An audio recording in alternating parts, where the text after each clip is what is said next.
Happening. Hello, hello. I think we're here. We're live. I'm here. We're live.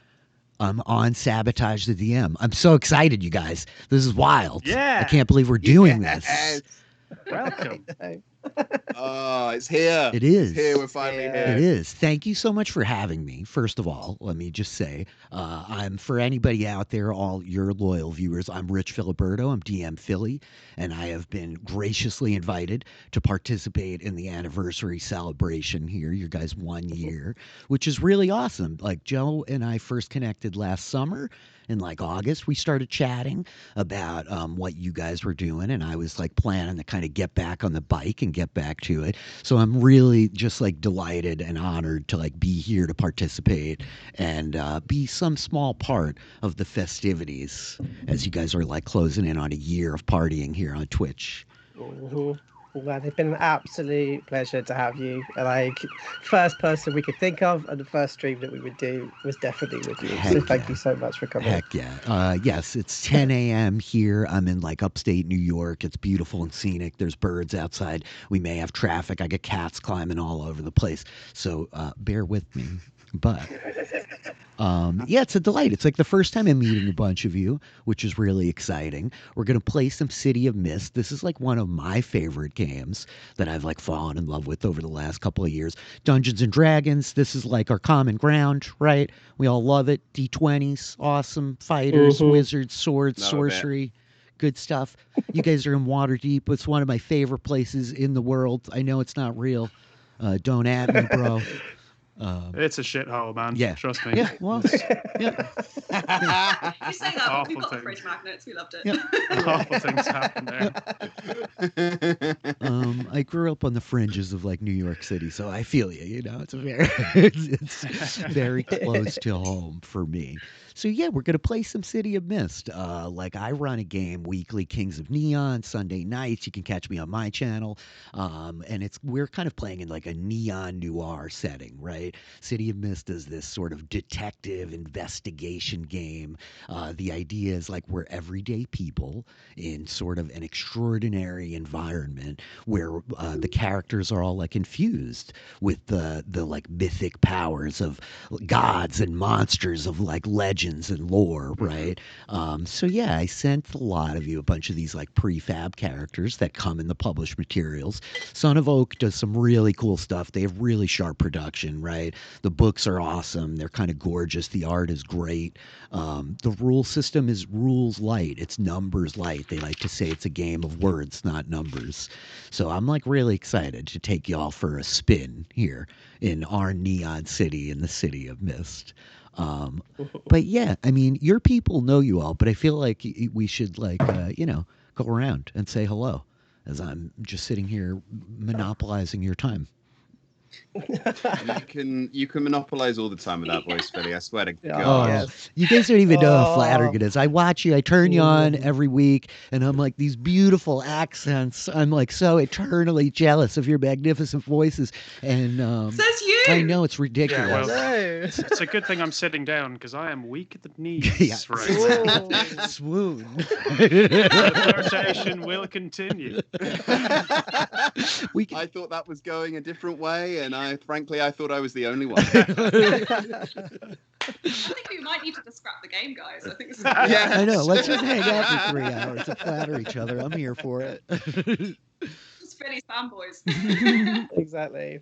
Oh, always. Well, people probably know who we are, Antonia. So do you want to introduce yourself first? Yeah. Hi, I'm Antonia Tootill. I'm an actress and presenter in the UK. Kissed by Fire. Yes. Yeah, and I love my RPGs. Me in a nutshell. Awesome. Yeah, that's cool. And the rest of you hooligans, like your people know who you are, but yeah. Well, I mean, you probably should like say hello to all your friends out there watching. You got a good crowd in the chat, it looks like. Yeah, absolutely. Well, I'm Joe, also known as Sabotage DM. And yeah, lovely that you could all join us. I can see some of our good friends are here. So Zach is here, and of course, oh yeah, exactly, and of course the Neomancer himself is here as well, which is fantastic. Let's and loads not of people. mention him. Also, loads of people that we haven't seen before. But I'm so glad that you come and joined us for this. It's so good. But I'm a big fan of mostly Dungeons and Dragons. I think I've been doing a little bit branching out to other RPGs, and I got this game like right at the beginning. We never had a chance to play it, so I'm really, really chuffed to get to play on this one. So thank you very much for letting me play. Oh heck yeah! Dan, I'm going to take it next because I've got some exciting news. Please. Hello, Please do. I am Rob, and I am, I think, known as the Sean Bean of Sabotage the DM with the amount of players I've had die. However, I've recently discovered drunk shopping, online shopping.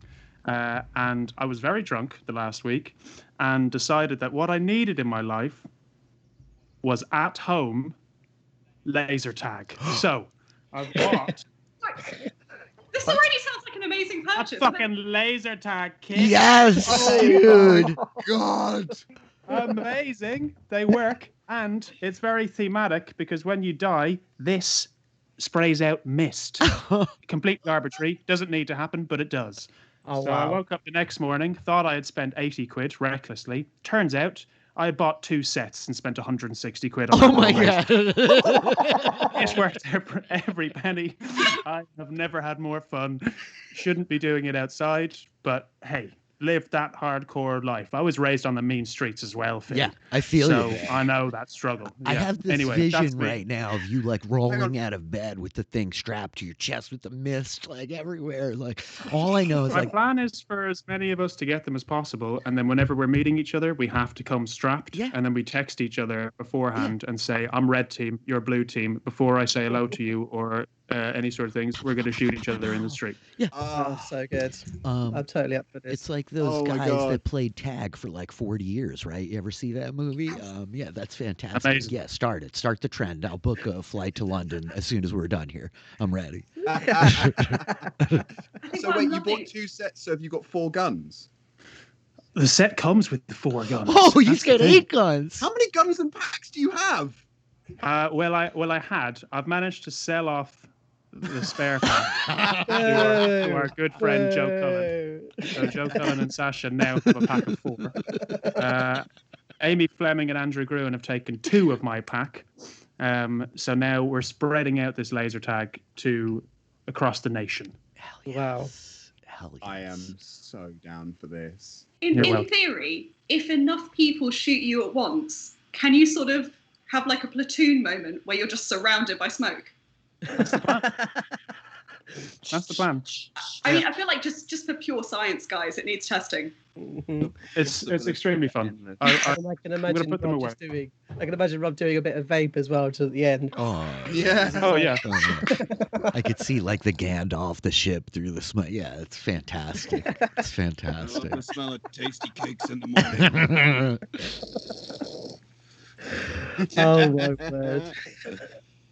Well, I can't really top that. Thanks, Rob. So I'm Dan. I play in Sabotage the DM's Waterdeep Morat's Dragon Heist, which will be happening almost straight after this.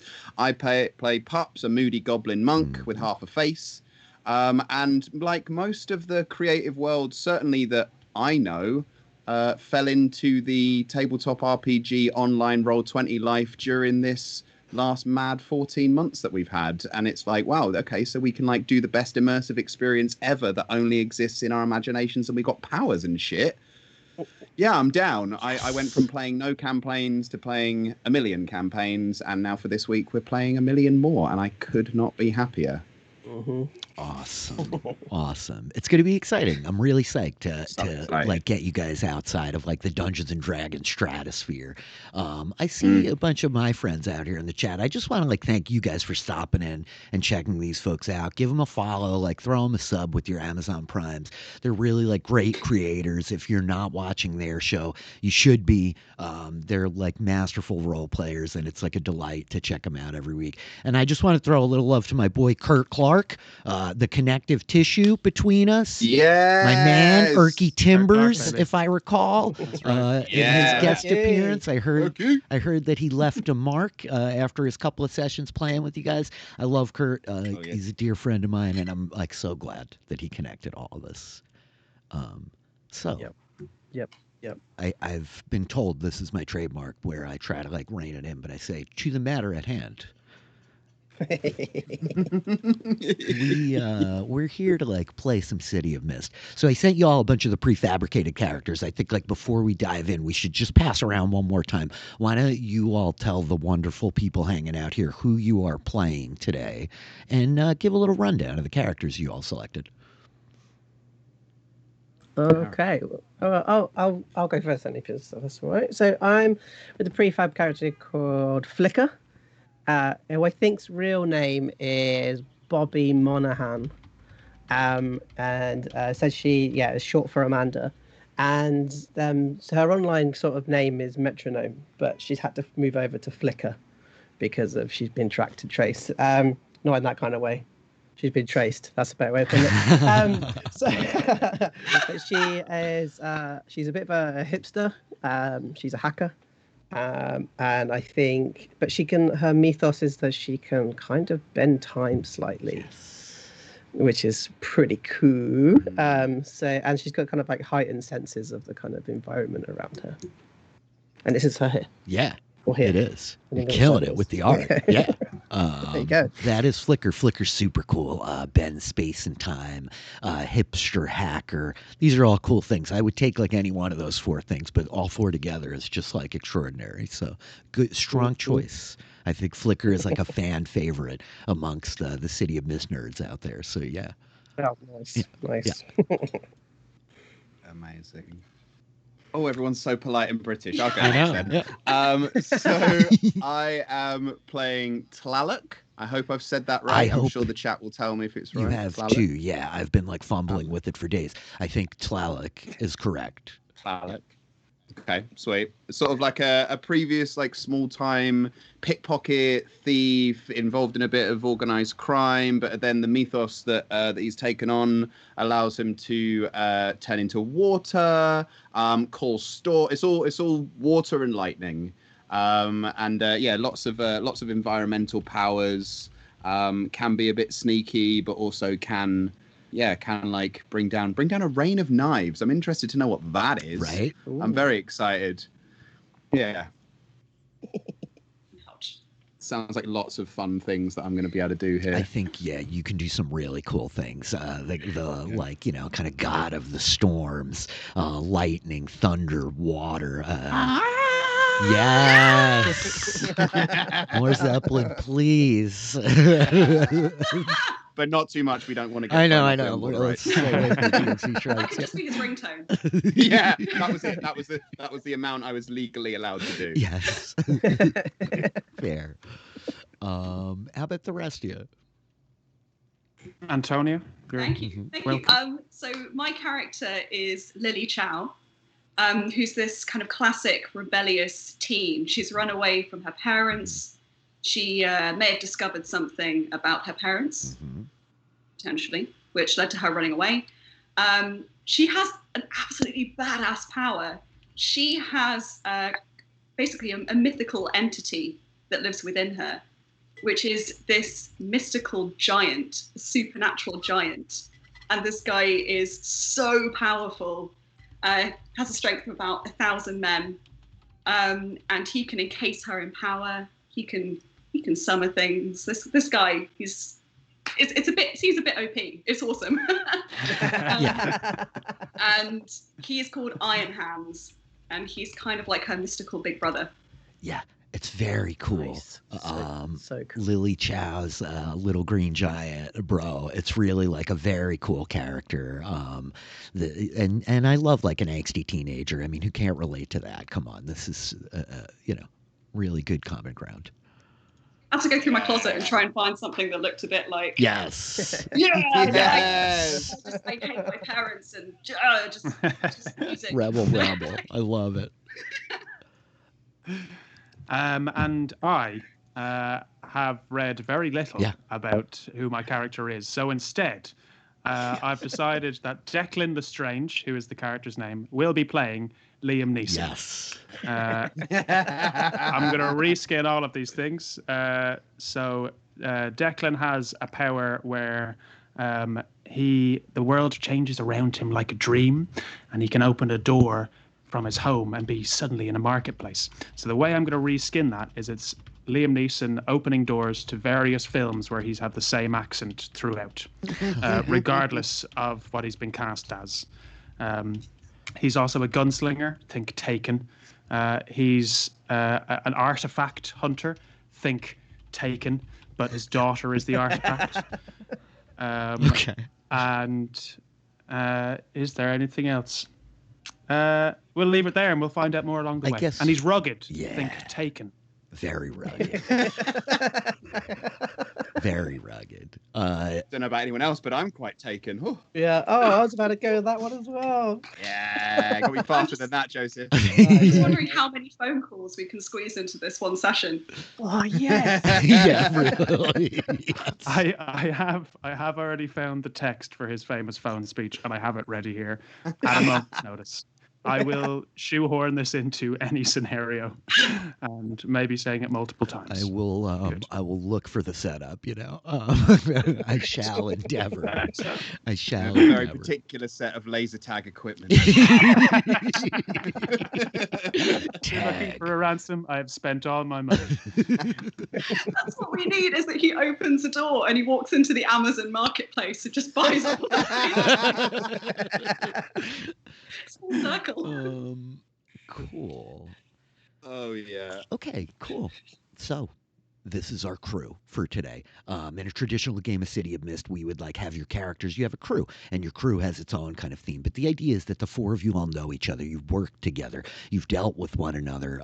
You're sort of amateur investigators in this mysterious city of Mist, as it were. And so I think that as our story picks up today, the camera opens and we see the kind of panorama, the neon lights of the city in the early evening. I think that the clouds hang heavy, mist cloying at the buildings, the neon lights sharp and juxtaposed against the kind of foggy ambiance that lingers over everything. Cars in the streets, people moving in and out of storefronts. And I think that the camera begins to pull down and we see an intersection, a four-way intersection in the busy heart of this kind of sprawling metropolis on the corner of Pine and Fifth, whereby there are a number of restaurants and businesses nearby. But I think that a lot of you were preparing. You're going to get together tonight. And so I ask you, who do we see first? Who's waiting here at the corner of Pine and Fifth for their associates to arrive? I am. Of course. Waiting. And Liam has his foot up against one of the walls, and he's got his arms crossed, and he's thinking how terrible of a father and husband he's been, considering there's been 3 movies now where some of his loved ones have gone missing. Not today, Liam. Not today. Never again. Not today. If only I could lose myself. And so, as we see, If only I'd installed Find My iPhone on my family. as we see the intimidating and stoic form of Declan propping up the wall with this powerful foot, waiting, wondering who comes rolling down the street to meet their associate here. I'll come shuffling down the street. I've got my hands in my pockets, I've got my headphones, and I'm just blasting music. I cannot hear anything. What are you listening to? Hello, Goodbye. Okay. Awesome. Awesome. And so God, you really do hate your parents. Like 2000 style. Declan, you see your associate Lilly Chow as she comes kind of ambling down the street, moving and grooving, right? You could just hear the kind of faint sound of the music kind of thumping out from under those heavy headphones, right? And so I think that as like you note your associate here, Declan, holding up the wall, I think that around the other corner we see Tlatoc. Yeah, Taluk's just is sort of keeping an eye, looking just to see how close he can get to Lestrange / Liam before he notices him, and just wants to just come up and just slap him across the back of the head. Hey, that sounds to me like you're making a move, Tlatoc. Oh, making a move. First roll of the game. Let's do it. A little bit of PvP. So check it out. The way City of Mist works is each of you have these 4 theme books, and you have power tags and weakness tags. So I'm going to ask you to just take a look at what you've got going on. Which tags you think might be appropriate for you to sneak up on the cold-eyed detective that is Liam Declan Lestrange leaning up against the wall. We're going to have you make the move sneak around, and you're just looking for the tags that would apply here. All right, so I'm going to go with Shadow and Observe. Yep, got it. I'm also gonna I'm gonna try and like go down like this, like the storm drain. Yeah. So I'm just gonna imagine that I'm in a body of water and just like going down with a load of rainwater and like squish through and then appear. Hell yeah. So I'll turn myself into water and travel between bodies of water. Yes, exactly. You're able to do that. Yes. You just turn Yes, he yourself into a is. liquid. Absolutely. This Yeah. is just a casual entrance. I thought you were just floating down the road like a turd or something. No, I'm water, baby. He's the liquid. Would you get flow through narrow spaces? Is that one? Yeah, take flow through narrow spaces. Yeah. Yeah, why not? Let's do all the ticks. I really want this wet slap. Heck yeah. So what this means is like, and if you're looking at your sheet, you have these little check boxes. You got it. You're checking the boxes on the right side. Now, if we go up to the top left corner of your sheet, I'm just going to have you click sneak around. You're rolling with the power of 4, no weakness tags. Let's see what you got. Whoa. Great success. Great success. That is a strong hit. Everyone that should fall for it falls for it. And so what does it look like, Tlatoc, as you come sneaking up on Declan and crack him in the side of the head? So it's kind of like a light drizzle starts and some water starts to flow down. Like the streets are draining with like those concave things where the road is like flowing into the side.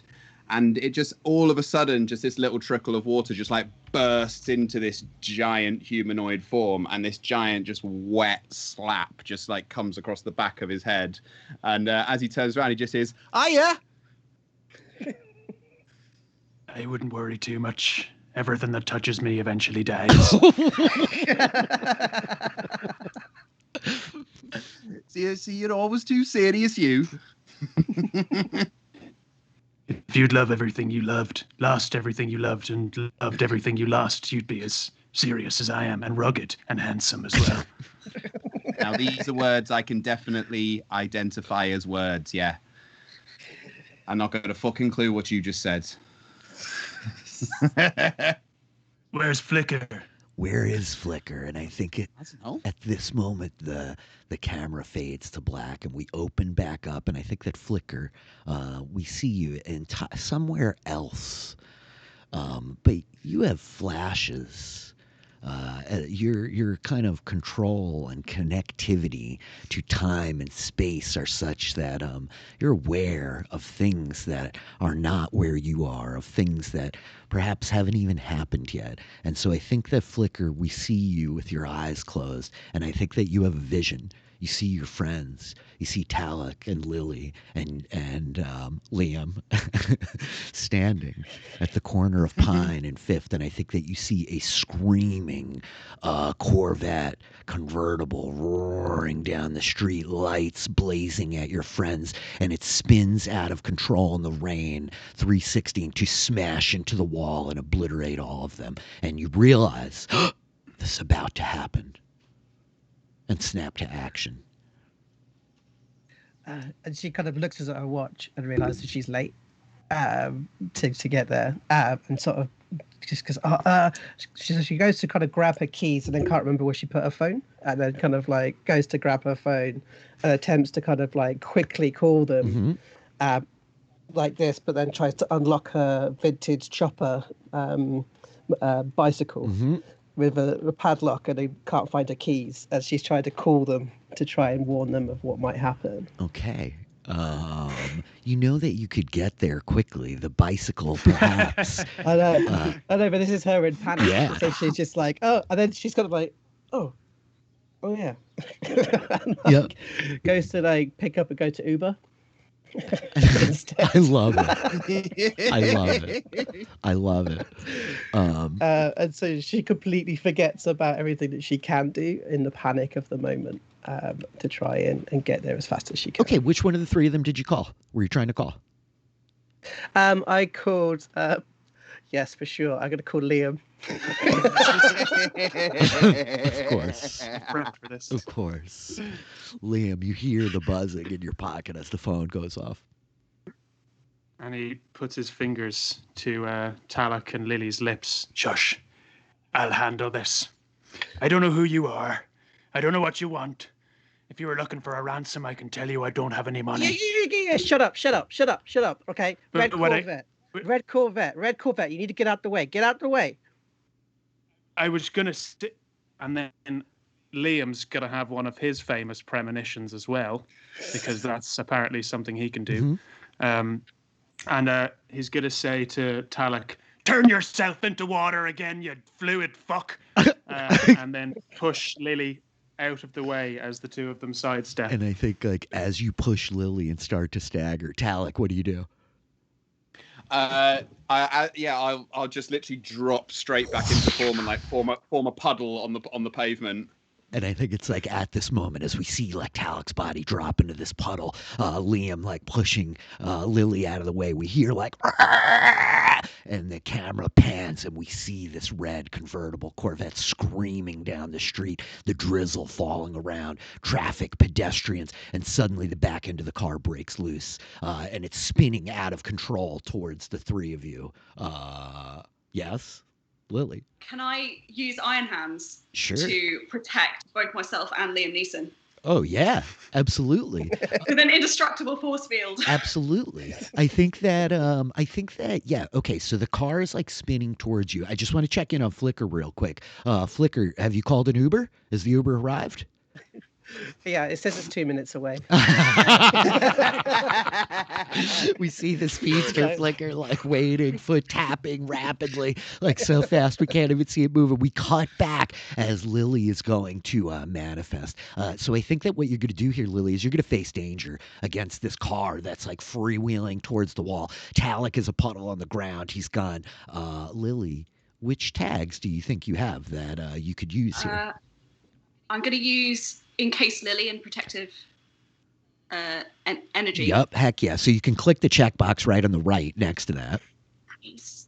Yes. What else you got? You got anything good? Ooh. Hang on. Is the card at the top? Yeah, at the top is going to be the moves, right? But we can pile in a bunch of your tags. Like, I think you have other tags that would apply here, right? You're going to encase Lily in protective energy. And which other tags do you think you want to use? Hang on. Gonna use Strength of 1,000 Men. Yeah, Strength of 1,000 Men. So you could click that one as well. And what even about Indestructible Energy Body? I feel like that might... Yes, I'm gonna pile that on. Okay. Cool. All of them. Sounds useless. All the tags. Yeah. All the tags, just all of it. So now you're rolling with like +3, right? We're rolling 2d6 +3. We're looking to get like over a 7, hopefully. And so then, yeah, on the top left, I'm going to have you click face danger. Okay, nice. That first roll didn't count. That's not enough tags. 7. Okay. So that's a mild success. That's a soft hit. So what does it look like? What do we see here, Lily, like as you're going to pull Liam out of the way? So I'm kind of pulling Liam in with me. Oh, nice. And then I'm shouting like, iron hands! And we both get encased, but it's a little bit too slow. So by the time that the energy force field is sort of creeping around to meet both sides, it's a bit rubbery at this point. So the car hits into us and we sort of bounce and then hit against a building nearby. So it's like being in this massive like Zorb ball. Heck yeah. So yeah, we see this like giant green manifestation around Lily. Liam, you get like pulled in tight. You feel yourself surrounded by this kind of indestructible force field, though not quite indestructible enough, as this car like slams into the side of you. The two of you are thrown bouncing off the street, landing flat on your backs. And I think that the car still like kind of like screeching away, boom, smashes into the parked cars on the side of the road. There's like an explosion of glass kind of reflecting this multifaceted glow of neon from every direction. And the engine screams for a minute before it just kind of stalls. And I think there's a bit of chaos. People are yelling, what's happening? Oh my God. Everybody's running around. What are you guys doing? I think I finally take off my headphones. And I was like, I kind of noticed everything coming my way, so I reacted, but I'm also really annoyed because this was the chorus. And that's just interrupted my day. Also, casually just going to point out that I saved Liam Neeson, which... Yep. Bragging rights. Yep. That was the first time I've been embraced in years. So thank you. And then it just kind of got a bit awkward, and I'm just sort of like pushing Liam Neeson off me, just like, dude. Don't leave me. Everyone leaves me. It's tragic quickly. And Liam has a bit of puddle on him, and he goes, fucking, I've got a bit of Tlatoc on me, and he tries to like brush off the remainder of the puddle that was Tlatoc. Imagining a Terminator 2 situation where it just like lands and then into the puddle as Tlatoc reforms. If people were to swallow you in that form, could you like explode them from the inside? Do you That's want to actually give really it a cool. try? Not right now. I mean, I hate to break it to you, but there's a car over there that nearly just killed you all. Do you want to go and have a look? Yeah. I should call back Flicker as well. I was in the middle of saying something important to them. I think Flicker is 2 minutes is too long and it started running instead. But I think that she is kind of going to try and get there quicker than humanly possible, I think. As she kind of going to go into sort of super speed and try and get there. So ideally what I'd like to have is like, turn up just as he said, I need to call her back. Oh, yeah. Is what I'd like to say. Absolutely. Yeah, for sure. I think we see you there, like, waiting, Flicker, and then you start, like, kind of running down the street, and then just, like, you're gone, right? You vanish. There's a flash as, Liam, you're like, oh, I need to call Flicker, and boom, you're there. You're there, Flicker.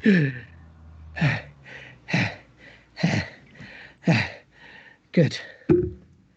Right, well, thanks for the heads up on that car. Yeah, sorry I'm late. And then she looks at her watch and realizes she's left her watch at home. God damn it. You're all right, We should Flicker? probably inspect this wreck over here as well. I It's think starting Lily's to going to march flame up to it. Okay. She's pissed. She's gonna march straight up to the car, and then she's gonna start kicking the bumper. as you come like striding up to the car, you kick the bumper. I think the car like wiggles a little bit. It's a wreck, right? It's kind of twisted up, the whole side of it crushed in. And I think that you see a very sort of well dressed, like, you know, the Armani suit. I think you see the glint of the Rolex watch on the wrist of this man like slumped and kind of wrapped around the steering wheel in the front seat. He is no longer of this world, though his body endures here. This fellow is dead. But yeah, there's this very well dressed, kind of well attired looking business fellow here, dead in the front seat. Does it look Maxi on the like? watch. Yeah. Oh. Yeah, absolutely. I think that there's like a couple of like gawkers kind of like staring at the car, like murmuring to each other, you know, people kind of like comforting each other. Oh, it's okay. Are you all right? Oh my gosh. But you're easily, I think, able to like slide in and like, yeah, slip the watch right off, Lily. Sure. Does the car look like that's going to do that classic kind of exploding car moment? Because I think there's still a respect for the dead body. Mhm. So like I think she might want to. I think Flicker will try and get the body out. Anyway. Okay, yeah. I think like some smoke is like starting to roll out from under the hood, the radiator hissing, right? And so as Lily like slips the watch off, the possessions first, I think we see Flicker like zap around and the door opens and you start pulling this fellow out of the car. Yeah. You're easily able to kind of get him out and pull him over onto the sidewalk. And then just kind of put down and then sort of listen and yeah, he's definitely dead, right? Oh yeah. She kind of sits her head up and got blood kind of on the side of her face. She's like, shit.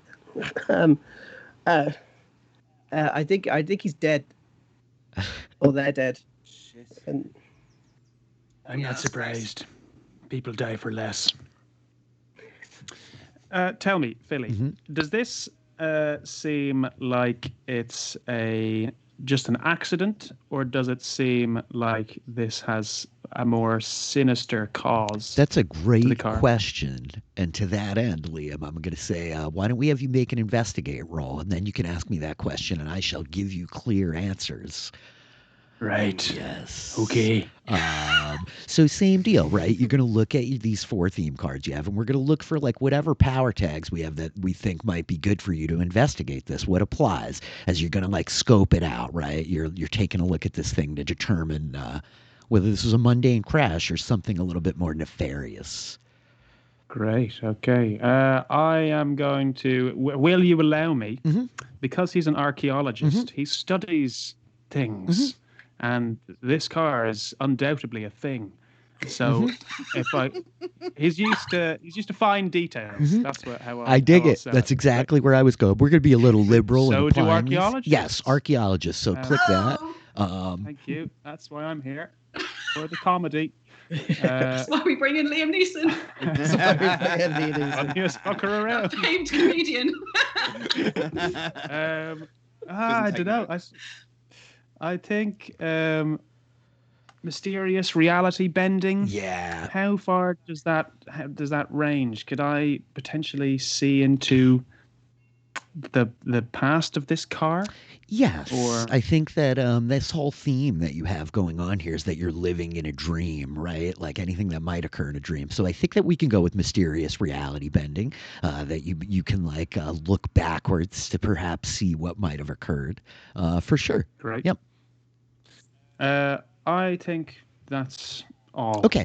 Premonitions would have happened before, so I'm going to say I can't do post-monitions. Yep, got it. So you're going to be rolling with the power of +2. Why don't you go ahead and click investigate up on the top left? Investigate. Yep. Here we go. Oh, monster hit. Yes, mate. That's a monster Yes. hit. So the deal is here, you have just earned yourself 2 clues. You don't have to spend them both now, but you can. Each one is just pretty much like a direct question you could ask me about the fiction of the story, right? So you're asking, does this look nefarious or more like a mundane crash. Do you want to like use one of your clues for that right here? Yeah. Okay. I think so. I think like explicitly as you're kind of scoping it out, Flicker has like pulled the body out and laid it down. She's like trying to get this blood off the side of her face where it is. And as you scope this fellow, I think you see it very quickly, Declan. This man definitely was dead before the car crash happened. There is a kind of like paleness to his skin. The like I think there's like this kind of like dull kind of milky film over his eyes. You think that he's been poisoned? Poisoned? Oh. Great. Liam will turn to the rest of the group. Can dead people drive cars? No, this man was dead before he started driving. I mean, that's just kind of irresponsible, but sure. Poison as well, I think, could be the cause. I mean, how long has he been dead? Depends how long the drive was. You do, Liam, have one more clue, which you could use to ask like anything let's you do want. it. Anything you want. You definitely don't have to ask that, but you can. Yeah, let's do another clue as the group are staring at me. Love it. What would you like to know? Poisoned. Is the man who's dead? Does he have the face of anyone recognizable? Like, is the car itself? You said it was a fancy car as well, didn't you? It was like a Corvette or something. So does he look like a recognizable figure around town? Yes, he absolutely does. This is a part of the city that you frequent relatively often. There's a diner across the street where I think, you broodingly like get dinner at 3:00 in the morning, at least a couple of times a week. And you have seen him in these whereabouts before. Right next to the diner is a sushi place where you've seen this fellow eating. You've seen the car parked in this part of the neighborhood. You recognize this individual for sure. I think even I'll go as far as to say his name is David Nguyen. David Nguyen. Nguyen. It's David. Never had any of those late night sushi sessions with me at 3 a.m. No, I have invited all of you every single time to keep turning me down. Yeah. David. Yes. Seen him a couple of times. Drives the fancy Corvette. Now he's dead from poisoning, and I bet it's not the fish that killed him. Shit, what did kill him? Poison. Yeah, And know. possibly a car crash. That probably didn't help, to be fair. So I think, would I be able to kind of like search his pockets Sure. for like any receipts, cards, anything like that might have said where he was? Yep. I think that you're able to like search his pockets pretty quickly. He's got like the cell phone in the front left. It's locked, right? You're not sure of the password, but there is a wallet in his back pocket. And I think that as you break out the wallet, you're kind of able to open it up. You see his license plate, or his driver's license rather, David Nguyen. You recognize it. Yeah, what else are you looking for? Like receipts? You want to see where he was coming from? Yeah, so like maybe he's gone to dinner somewhere, or maybe he's been somewhere.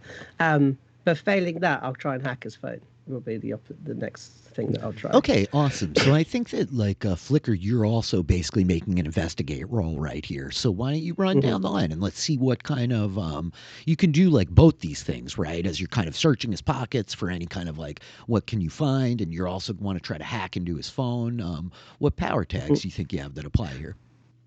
Well, I think I've got computer network communications and data mining, Oh, yeah. which I kind of think they all kind of apply a little They bit. definitely do. Yeah.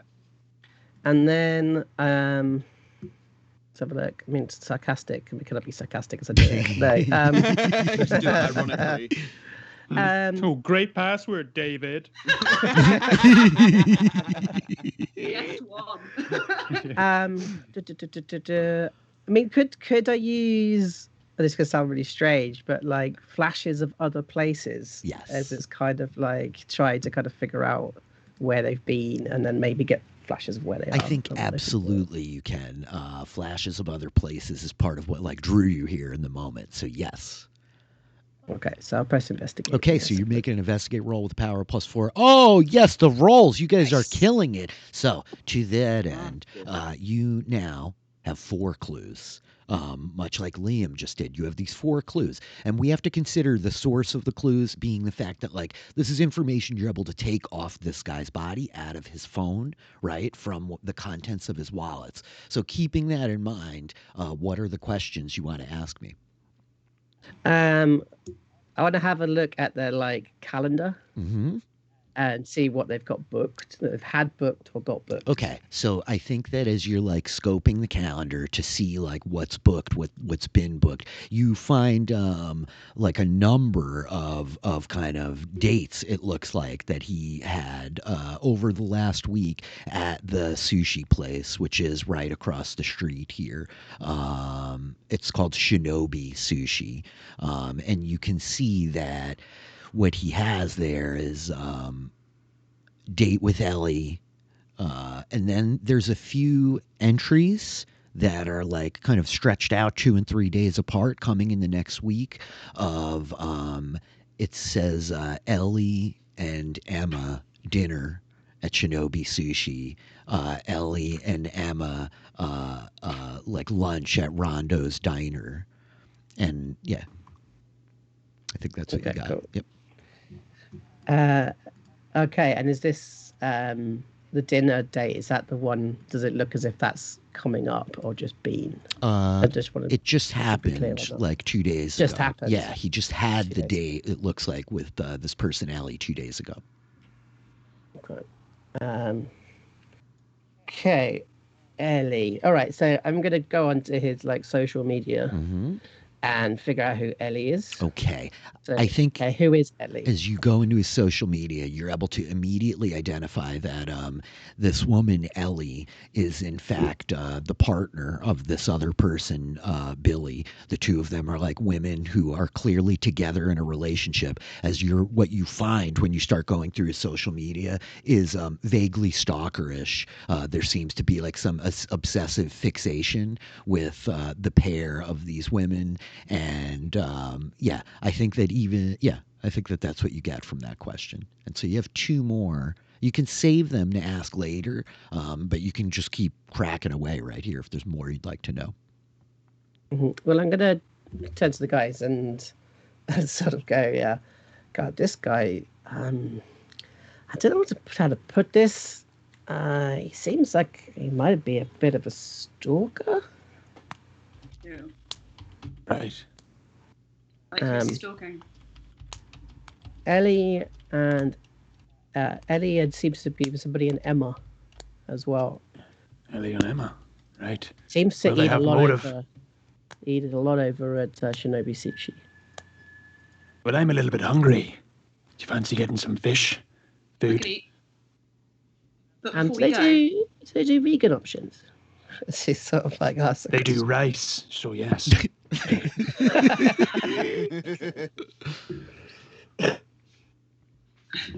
Oh, just think before we go, could I've got an idea which might be a bit left field. Do it.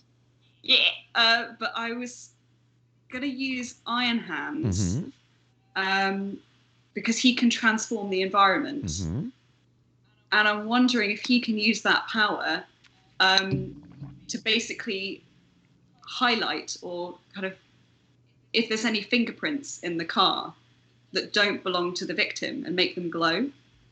Oh.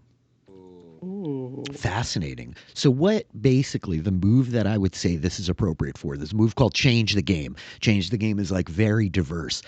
We don't have hit points in this game. What we do is we create story tags, right? So if you were to make a Change the Game move here using Iron Hands to like enhance or draw out these fingerprints that might be in the car, you would be able to create a story tag of like fingerprints too. Right. And that would basically be a thing that we can carry with us outside of this scene that you can use to kind of reference back later. So for sure. So which tags do we think are appropriate here for Lily Chow? I think transform the environment. Absolutely. Yep. I think that might be the only one that actually works for it, though. I'm taking a look at what else you got, right? You have transform the Yeah. environment. I'll even say knowledge of the arcane arts, right? Like Yeah. he's using this magic to kind of draw this out. This is a magical thing. Okay, cool. Nice. So And then you're going to go for change the game. You're rolling with the power of 2. Wow. Whoa. Killer. I can't see the roll. What was it? It's a 12. It was a crit. Yeah, it's a 12. You rolled 10 plus 2 is 12. So check it out. I'm going full CSI on this. Yes. I'm taking my shades off. Yes. Like, looks like this guy left his mark. Ow! I'm so ready. This is pretty rad. The way like this works is juice. This is my favorite thing to say when we play City of Mist. You've got 2 juice. You rolled with the power of 2. You earn these juice. Juice are basically like points you can burn. And if we look like in the chat here, it tells us what we can do. We can create a story tag, which would be fingerprints, right? And now like whenever the fingerprints would be useful for a follow-up move, investigate whose fingerprints are they. We'll add that to your roll, right? And then I'm going to say probably you want to prolong the effect so that you can kind of like keep them with you beyond the course of this scene.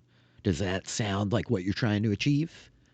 I mean, that sounds very much like what I'm trying to achieve. Perfect. That sounds awesome. That means I'm doing a decent job.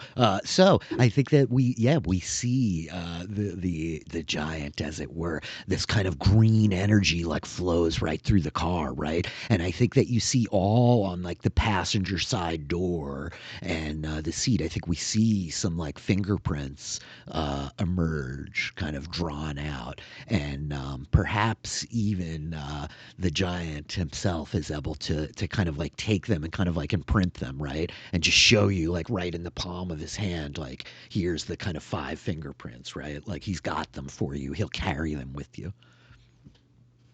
Guys, I got prints. And the case got blown wide open. Bam! Thank you. And Flicker, you still have these 2 clues that you can like burn whenever you want if there's more stuff you want to know. Yep. I think I'm going to hold on Okay. to them for a little while, actually. Cool. Yeah, is it just one thing? Is it a classic Corvette or is this like a new Corvette? It's a classic Corvette. It's old. Our world is very like kind of future 80s, you know. It's we sort of talk about it like 2080s, you know, but this is like a legitimate like 1980s vintage Corvette. It's was a masterwork before this idiot totaled it because he was dead. Yeah. Yeah, cool. I think I was just going to check to see, like, just have a quick look over the car itself, see if this looks like it's a custom job or if it's like normal kind of vintage kind of stock, and have a look at the car a little bit. But I don't think that applies to my clues. Yeah, no, the I clues got are it. I specific can just about tell that. you like explicitly that yes, it's like a custom car, right? This thing first of all was like old and vintage. It was money to like get his hands on to begin with, but it is like worked over and tooled up. I think it's got like the custom plate of like big spender with like the dollar sign for the S or whatever. You know, I think it's like really a bit like sleazy. The like light covers, you know, the whole thing is like tricked out to the nines, you know. This fellow liked to spend money and he liked for people to know that he was spending money. Gotcha. Yeah, this guy's a proper prick. She sort of whispers under her breath. I mean, this is a beautiful Wow. card. Just sort of like gets really annoyed that this is a beautiful card that he has ruined by putting all of his custom work onto it. Like, what's wrong with it? I mean, what's wrong with like just leaving like a beautiful piece of artwork and leaving it as it is? And she's kind of almost forgotten that there's the guy's dead. Flicker. As she's sort of Flicker. become shush, Flicker. shush, shush, shush, shush, Flicker. shush. What? Take your anger out on Sushi. Let's get going. It's sort of like turns, it just sort of slams a hand onto the bonnet of the car. Let's ride. Okay, so where are y'all going? We are going to Yeah, to Shinobi. Okay, Yeah. to the Shinobi Sushi. So I think that, like, a lot of you all turn across the street. You could see, like, the diner on one corner, Shinobi Sushi on the other. Again, like, the neon lights kind of, like, cutting out of, like, the front window of the place. I think there's a few, like, onlookers kind of gathered at the door, like, pointing, murmuring quietly to one another. But, yeah, the four of you kind of cross the street. You're all going in? Everyone's going in? Yeah. Okay, Yeah. cool. Can I just ask as like a context question Sure. for the world? Like, Yep. I am aware that we've just sort of turned up, a car's nearly smashed into us. We've pulled the body out, we've searched through it, we've searched through the car, and then we've just sort of fucked off to a sushi bar. How normal is this in the context of the city of Mist? Are we likely to be wanted by the police, or is this just like something that they allow? I think that the reality is the four of you have like worked together, some nebulous amount of time before now.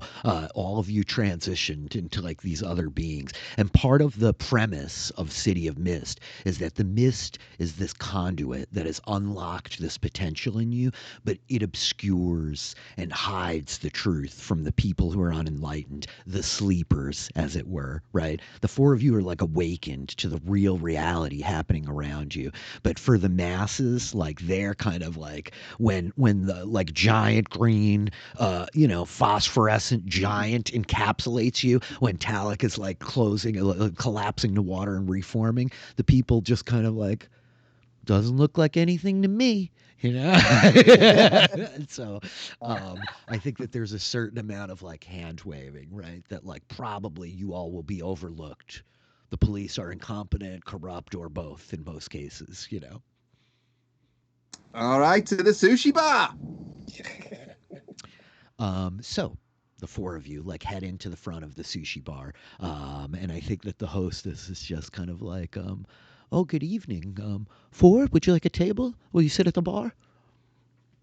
I'll take my usual spot. Oh, of course. It's good to see you, sir. Sure, please come in. And I think that like she escorts kind of the four of you in, grabbing the menus, as it were, and brings you over to like one of the tables in this sort of dimly lit, the music kind of playing in the background, bamboo all over the place, these sort of like wonderful kind of paintings on the walls.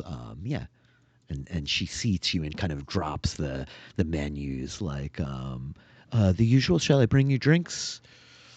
Yeah. Yes, but triple it to my usual order. Of course. And one of them, no fish, just rice, please. Okay. Well, whoa. Just rice, please. You'll thank me later. Okay, and I think that like she like was like, oh, of course, sir, and sort of like ambles off, and the four of you now are kind of like situated in this place, So yeah, what do you want to do? The reason why I didn't order you anything else is because most of the stuff in here makes you shit yourself quite violently. So I thought, for the sake of your toilet and for most of our noses, just stick to the rice. But you're okay with all of us, the rest of us, having fish? I mean, considering fucking Tlatoc is 90% water to begin with, I think it's going to be fine. And your giant can just fucking ectoplasm that shit out of the way. Me, I probably smell better. I mean, that is one of his main uses, so yeah, fair. Good. Yeah. I mean, It's kind of embarrassing that we talked about that in front of everyone, but sure, yeah. I think Flicker is already kind of quite distracted by the sort of the drawings and the paintings, and everything else is around here is way more interesting than what Liam has got to say about anything. But I think that she's kind of like looking around, looking at like the layout of the tables. Mm-hmm. Of like, can you sit somewhere and be watching somebody without them noticing that you're watching them? And she's thinking about David watching Ellie. Absolutely. I think you can. I think that there's certainly like a number of situations that I think that you could position yourself in such a way. And I think as you're kind of like scanning the room for that flicker, I think you note that there is a table sort of tucked around in like the opposite corner of like the building that you're in, where there's definitely like someone sitting there now. And you can't like, you would have to like really like lean or get up out of your seat to kind of like go use the restroom arm or something to get a good look at this person. Like you can just kind of like make them out around the edge. Like and there's sort of like a mirror angled such that like they could definitely see where you are while you don't have a great vantage on them. And there's also a window to the outside where they could be watching as well. Yeah. So I'm gonna kind of like think back to that time and date of the date. Mm-hmm. That was in the calendar, and I kind of want to see if I can move my time perception to then. Oh, heck yeah. And have a look. Heck yeah. So I think that this is also going to be an investigate roll. We do a lot of investigating in the front end. It's a game of, it's a detective game, right? A noir, like, investigation game. So we're in this, like, gathering information moment, right? But okay, so you're going to kind of, like, project back, Flicker, and try to, like, see what you can glean about, like, what happened on this night. So, yeah, which tags do we using? This is going to sound a bit. I wonder if I could. Well, firstly, I'm going to use something. Oh, my cards are all being stuck. Hang on. There we go. Flashes of what used to be. Was here before. Absolutely. Perfect spatial sense. Perfect.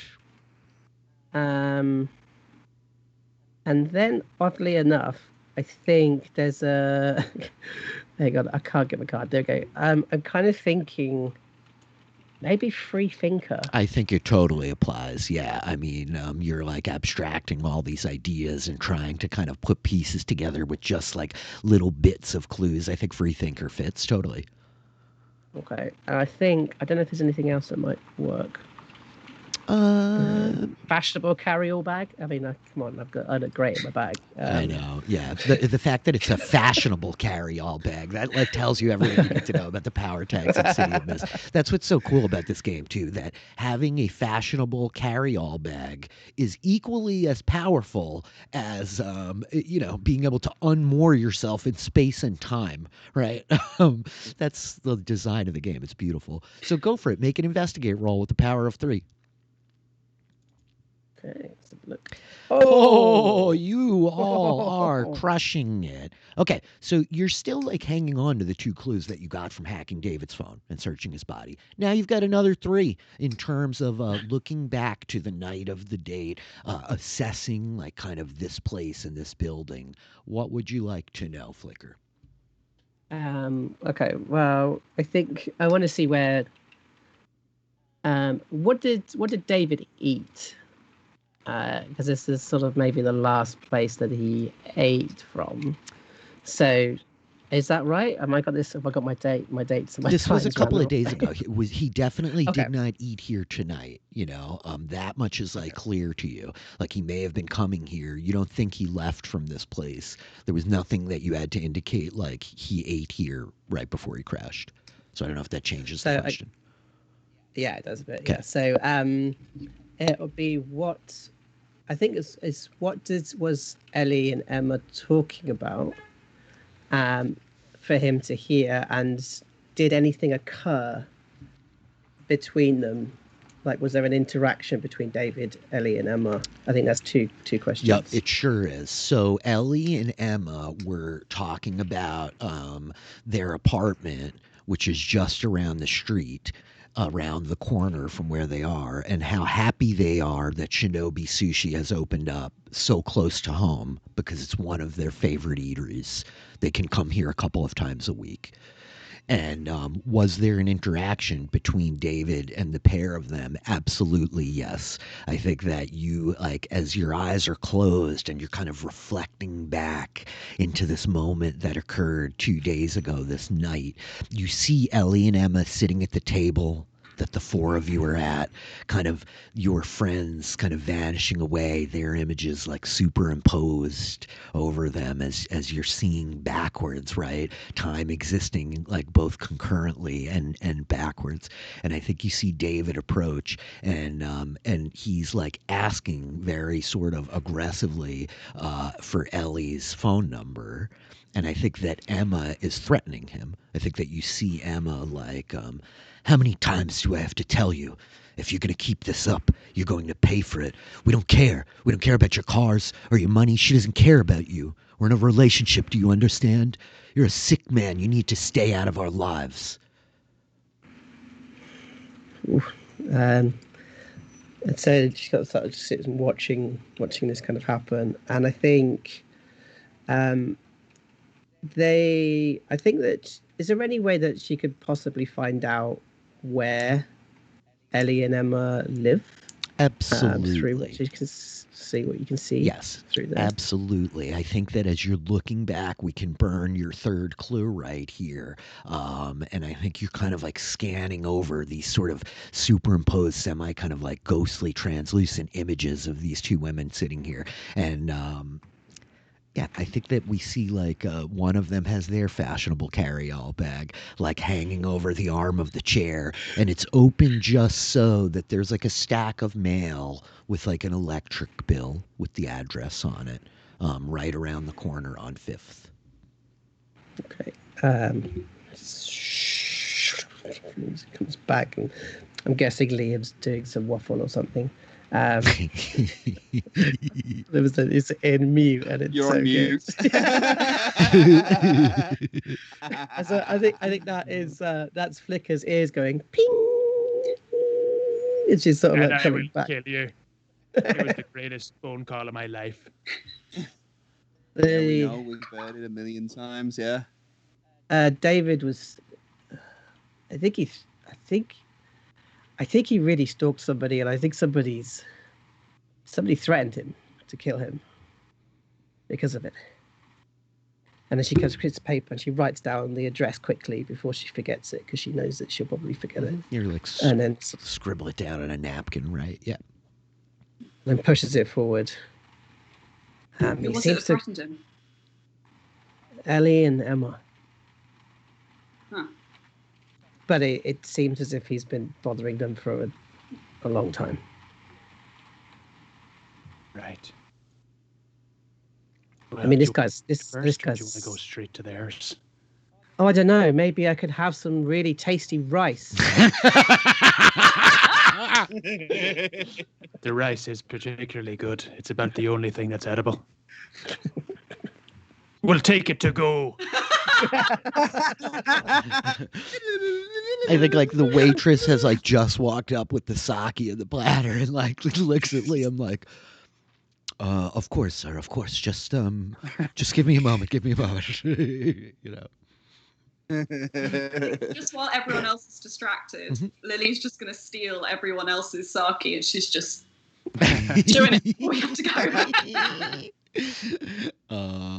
That teenage lifestyle, excellent. So I think we see Lily like real quickly, like double fisting the sakis, you know. Yeah, I mean, is there anything else that you all want to do here? Tlatoc, Liam, they're like packing up your food for you. The sakis are all empty. Ellie and Emma, as I have frequented this sushi bar before and I knew the face of David, does it strike me that I would also know the faces of Ellie and Emma? Yes, I think that as like the names are kind of like kicked up, you're like kind of reflecting through the Rolodex of like faces that you see in your day to day. And yeah, I think that you totally know them, at least by like first name, just having like overheard their names addressed here in the restaurant before, right? Ellie being like a very kind of petite, small kind of brown haired woman, Emma being like much bigger, like probably taller even than you are, Liam. Yeah, like Right. Yep. Okay. Cool. That's all I'm going to do. Just now. Okay. To see if I remember them. Yep, absolutely. I'm gonna try and get the waitress's attention while she's preparing the doggy bags. And I'm gonna get Iron Hands to conjure an image of the man in the car, and ask her if she knows him. Ooh. Okay. Iron Hands is sick. Yeah. Iron Hands is so cool. Yeah. That's ridiculous. That is so cool. Yeah, Iron Hands is actually pretty overwhelming. I think that as like this like spectral form of like David appears, I think that the waitress is like a little bit like startled at first, and like taken aback. And then I think she sort of like blinks her eye. Yeah. It's like Pavlovian. I think that I think we see the waitress kind of like blink a few times and like turn looking away from like Iron Hands and this incorporeal image of David as though like she's just like rejecting that it's even there, and she looks at you, Lily, and is like, David? Oh yes, he's a very good customer. He's here often, spends a lot on sushi. Yeah. Does he do other stuff? Namely, be a major creep? I think that this is the point where we're going to go to a convince roll. Yeah, I think that like she like kind of like is really sort of put off by like Iron Hands and this projection. You could see this like this cognitive dissonance. You could see it like kind of playing out on her face of like there's not a giant incorporeal being manifesting like a projection of a person that is dead across the street right now. So convince. What do you have to make a convince roll?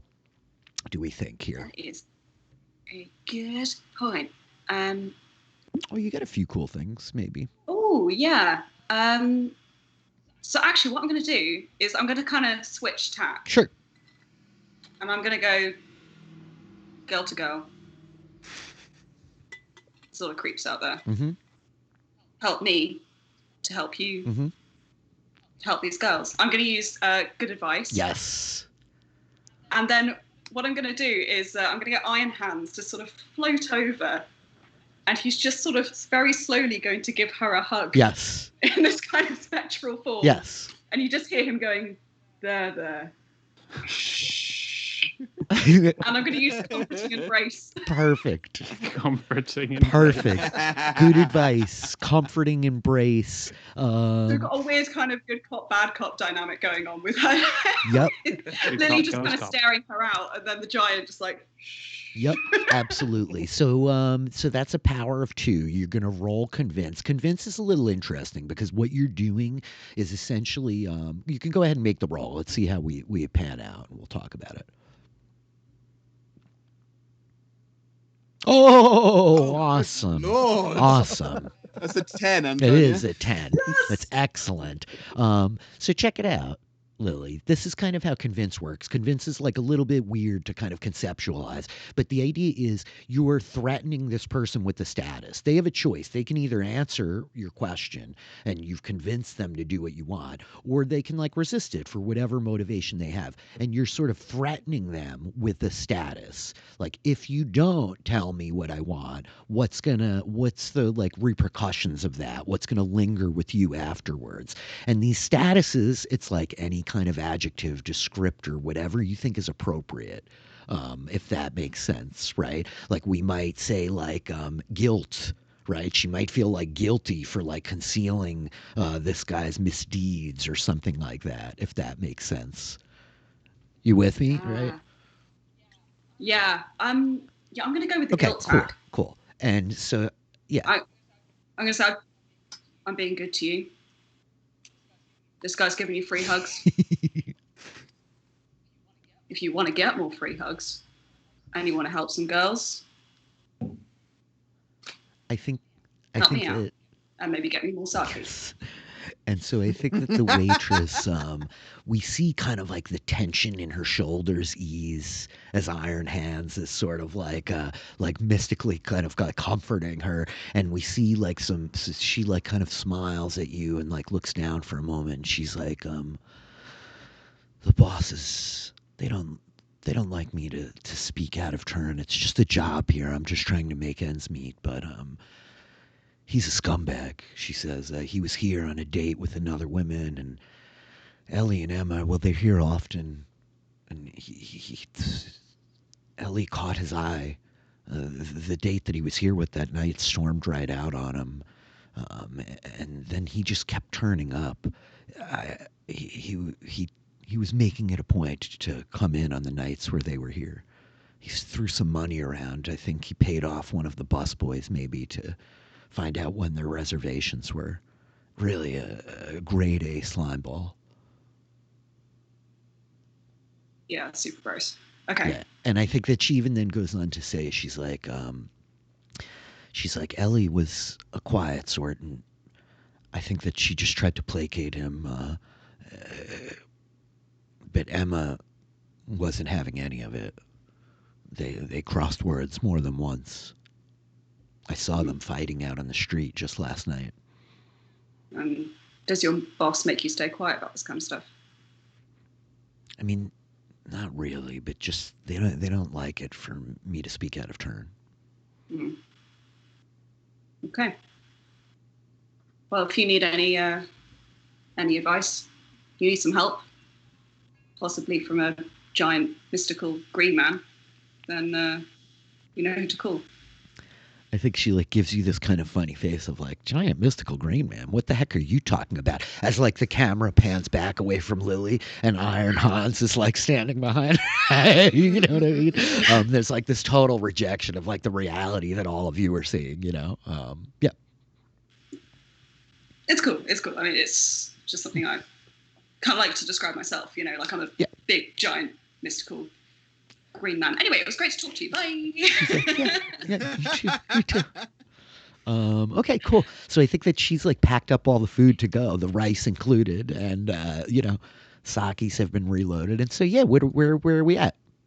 So when you go for a piss, is that like losing a part of your life, or like when you drink water, or do you get bigger? Like, how does it work? You've never seen me drink 5 gallons of water, have you? No, I haven't. I end up bigger than him.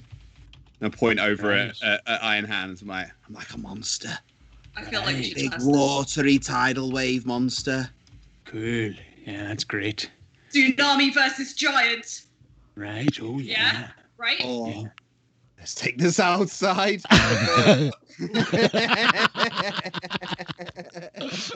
Let's see how disconnected these general members of the public are. Also total bullshit. Well, I think it's obvious who's done it. Yeah, it's definitely I'm assuming obvious. we've heard that conversation, right? Yeah. I mean, Yeah. the waitress. He says he's a major creep. You definitely overheard the waitress. Yeah. Like you heard that, right? It's obvious who it's got to be. Yeah, Ellie. Or Emma. Why do you think it's What? Emma? But do we want to bother investigating if it means that he gets justice? He's a creep. Yeah. Maybe it wasn't them. There's only one way to find out, and that's to follow this lead and eat some sushi along the way. Come on then, where are you taking us? And what was it? On 5th? Yeah, was the right letter? around the corner. Yep. Right around the corner. Are you feeling all right? I haven't been all right for years. You had too much soy sauce again. Yeah, Too much sodium. that's right. I'm all sugar and salted up.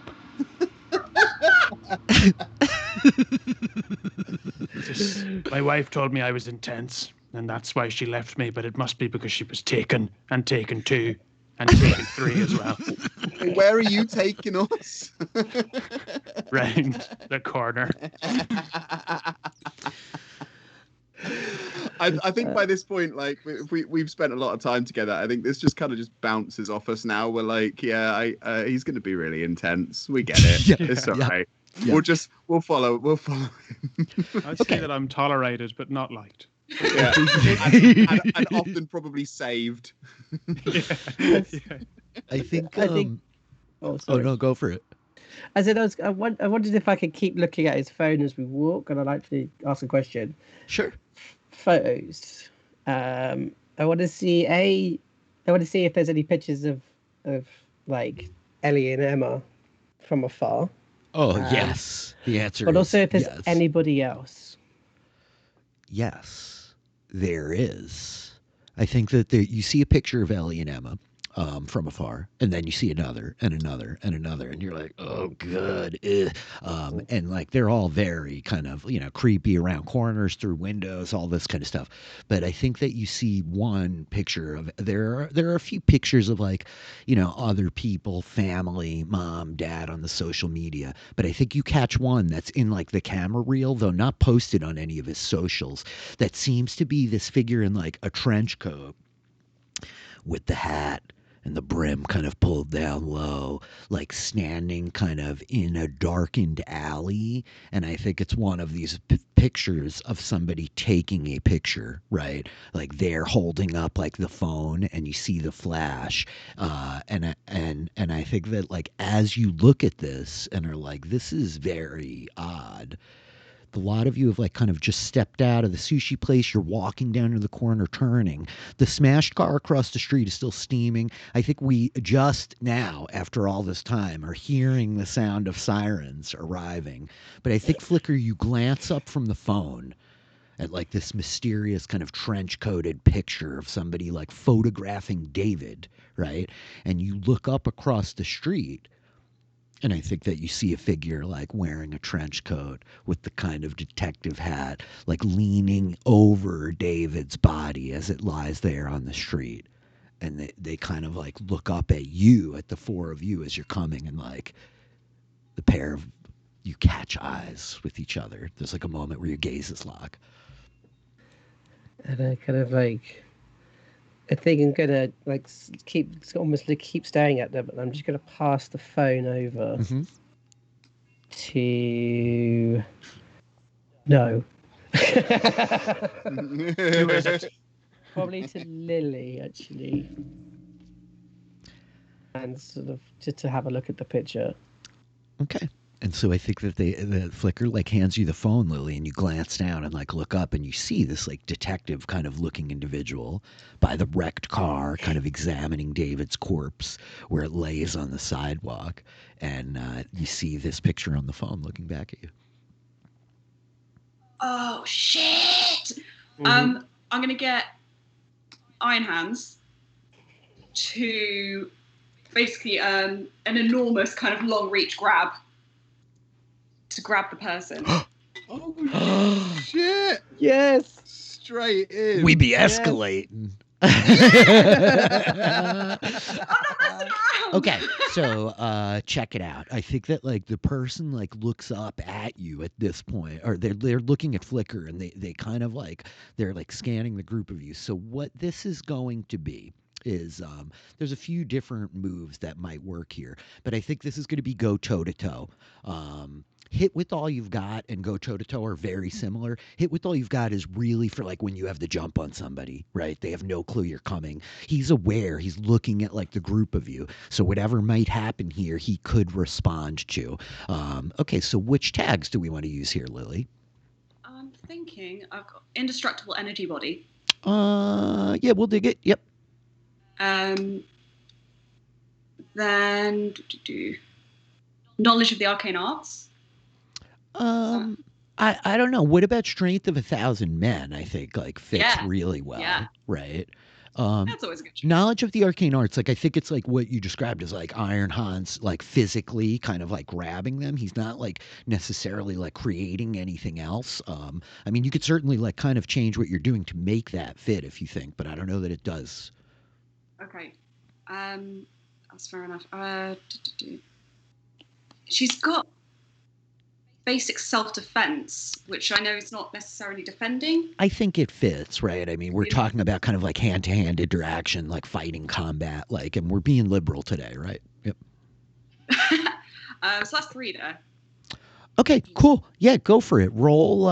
We're gonna roll. Go toe to toe with the power of 3. Come on. Boom. Oh, That's miss. rough. You miss. I can invoke one of my moves. So this is a really interesting part of the game. I never roll dice. I never act in that way against you. But when you all fail rolls, things happen. So I think that we see Iron Hans kind of stride away from Lilly and like reach to kind of grab this figure, as it were, right? And he like very quickly, as soon as Iron Hands moves, his eyes like break from like the lock with flicker, and he like looks at this giant green phosphorescent like monstrosity that's kind of coming for him. And give me 1 second here. I just want to look at my moves. Is it right? He doesn't want to do that. He doesn't want to do that. Nope, he's not going to do that. I'm mentally sweating. You sure are. I think that like he ducks down behind the car and like you break line of sight for a minute. The smoke is kind of rolling out from the hood, right? And I think it's at this moment we hear like boom, and like the hood of the car blows open. Smoke rolls everywhere. People kind of like heads snap and turn. You have to like blink for an instant.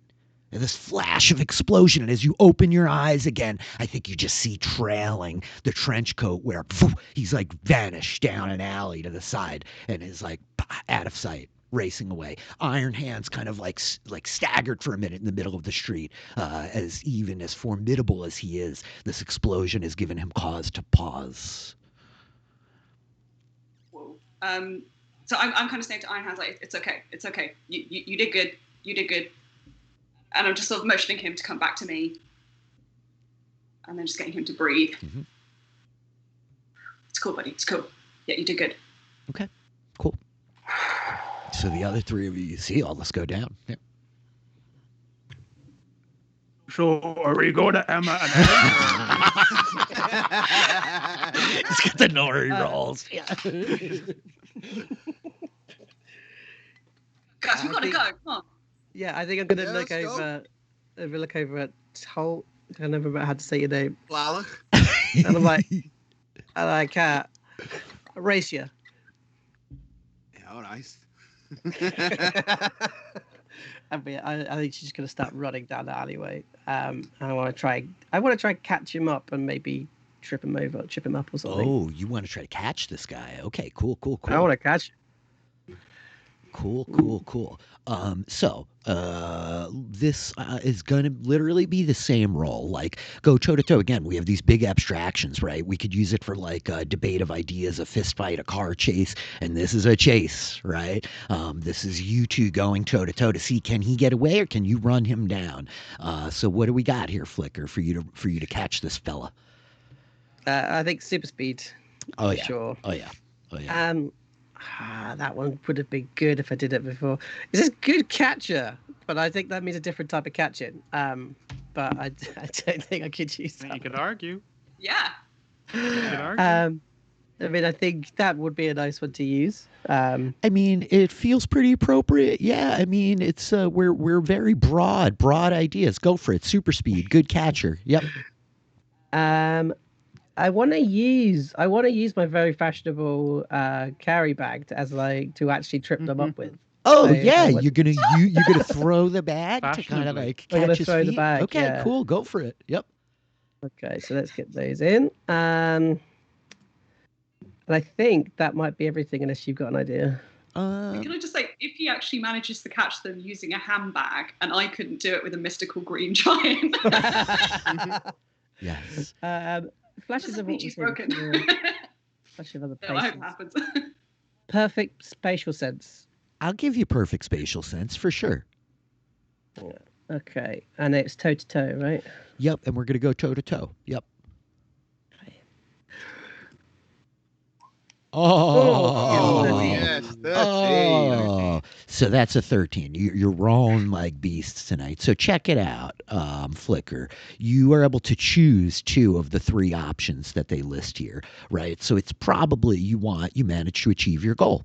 You're gonna like catch them and knock them down, right? They're not trying to like attack you, so you don't need a block, dodge, or counter anything, right? But you get them good. Inflicting a status with a tier equal to power. Again, statuses are these kind of abstract tags, right? They're sort of adjectives or nouns or descriptors. So as we see Flicker like race you and like vanish, the three of you still standing there. Tlatoc, I think before you can even collapse into water, Flicker's gone. And we like cut to the alley where like we see the flash of light as Flicker is kind of flickering in screen. And the bag flies and catches underneath this fool's feet. And he staggers and stumbles and takes a header like, I think he lands in like a puddle, water spraying into the air, right? Mist and fog around you. What kind of status would you want to maybe inflict on this fellow? Broken ankle. Oh, okay, yeah. So we're gonna say he's got a broken ankle of 4. So he hits the ground, and I think we hear this like shrieking scream of pain, like as the bag, like the whole like handle of the bag is wrapped around his kind of foot, his ankle like twisted at this impossible angle. It's really broken. Yeah. And she's gonna kind of stand over and sort of walk towards him slowly and sort of slow down time as she walks towards him slowly to get the slow motion sort of feel. I think that the camera like cuts back to like the point of view from the ground, right? The reflection of Flicker in the puddle around him as he's like feebly trying to like roll over and extricate this handbag from his foot, and like the alley lengthens and Flicker like walks so slow. Yeah. It says, "My friend is coming, and you should be scared of him." Cut back to the group on the street. We're taking our time. Just like... Yeah. Like, I think I was halfway through conjuring a storm. I was going to try and get him struck by lightning, and was like, done it. We just got to a point where we're just having some like sashimi rolls. Yeah. It's like, yeah, it's handled. Some of that. Well, I suppose we should go and check out Flicker and see what the scenario was there. Yeah, I mean, I think this might be your time to shine, Liam. Someone might be finally afraid of your voice. That's right. Everyone's afraid of my voice. Everyone's afraid of your voice, yeah. Let's go. Let's go. I'll go once I'm finished being frozen in fear. Uh-huh.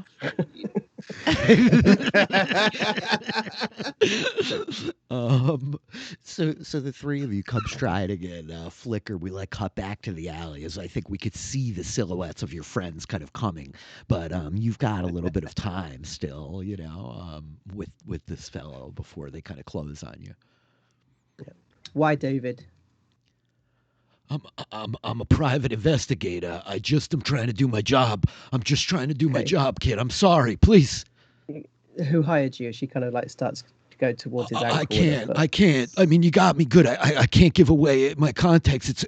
It's my trade. You understand? If I'm just telling you what's going on, my word is trash in this city. Oh, I see. When my friend gets here, he's not going to care about that. Oh, please. I'm not going to be able to walk. I need a hospital here. My ankle, it's got to be broken in 3 places. It hurts so bad. Mm-hmm. Please. And I think that like we see him kind of looking past you at the silhouettes coming down the street. I think you have a moment here, Flicker. If you want to try to make a convince roll against him before your friends kind of close in, you certainly could. I think I'm going to go, yeah, she's sort of like trying to go kind of good cop before the bad cop comes. Mm-hmm. So I convince-wise, I don't think I've got a hell of a lot. Let's have a look. I could use some weaknesses, but I don't know if that actually works in that way.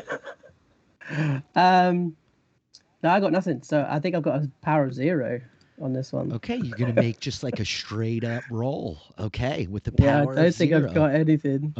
You certainly... apart from sarcastic remarks, but again, I don't think that fits with being nice. But, Yeah. My friend's coming. He's really scary. Yeah. He's really scary. Yeah, I think that it works against you if we use it. So I don't know that sarcastic remarks necessarily fits. So I think it probably is just a flat roll of 2d6. Yeah. Okay, cool. Let's have a look. Still. Ooh, got an 8. Lovely. So even though you don't have any Success. power, you could threaten him with the status of 1. Like, what's the status that you're threatening him with? Like, frightened, rattled. I think it's like, when you're trying to get somebody, it's like attacking somebody's self-preservation. So Uh-huh. it's sort of, I suppose it is fear. That's probably the one that I'll need to use, I think. It's either fear of somebody else or fear of them not getting into a hospital. So I'll go with fear. Okay. And so I think as we hear the footsteps, right, and we see the kind of silhouettes kind of closing down the alley, but Flicker's still kind of like hanging in this little bit of like slow time, right? This sort of bubble around you. Like I think that we can see even like the water in the puddle next to this guy rippling so slowly, and his face looking past, and he looks to you, Flicker, and he's like, look, kid, I'm not trying to get hurt here. I'm just trying to do my job. The guy I work for, his name's Drake. He had me trailing David, and those 2 ladies also. I mean, a couple of people. He's got me working all over town. So Drake wanted you to trail 2 women. Yeah, as well. yeah, that's right. The big one there, Emma. She's like you. I mean, she's not like you. She can't do what you can do. She's not fast or nothing like that. She couldn't catch me. But she's strong. She's real strong.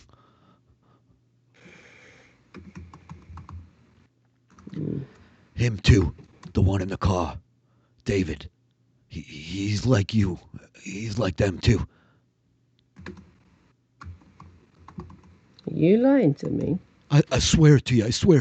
I ain't barely gonna be able to walk away from this. Please, you don't need to hurt me. I'm just a guy trying to make his way in this messed up city. The things I seen, they're terrifying. It's all I could do to sleep at night. I've seen some scary shit. This fella, he pays me good. He's a reliable client. He keeps me working, keeps me busy. I don't ask too many questions. I take the pictures. I find out what he needs to know. I tell him what they can do. I didn't have nothing to do with that car wreck. I swear to you, pal. Or I'm sorry. Yeah, I forgot your Flicker. He's like, I swear to you, kid. I swear it. I'm just I'm a bystander in all of this.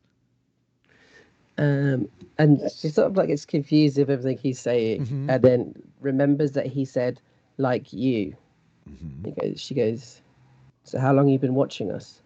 And I think it's at that phrase that the other 3 of you kind of come striding up behind Flicker, and you see this guy like laying in the puddle on the ground, the trench coat kind of soaked, the hat discarded, his hair like a tussle. There's fear in his face and pain. His ankle still like twisted at this impossible angle. The like fashionable carry-all bag laying next to the puddle. And he's just like, how long? I mean, Drake found me a couple of months ago. I've been working these beats for a while. I found a lot of people for him.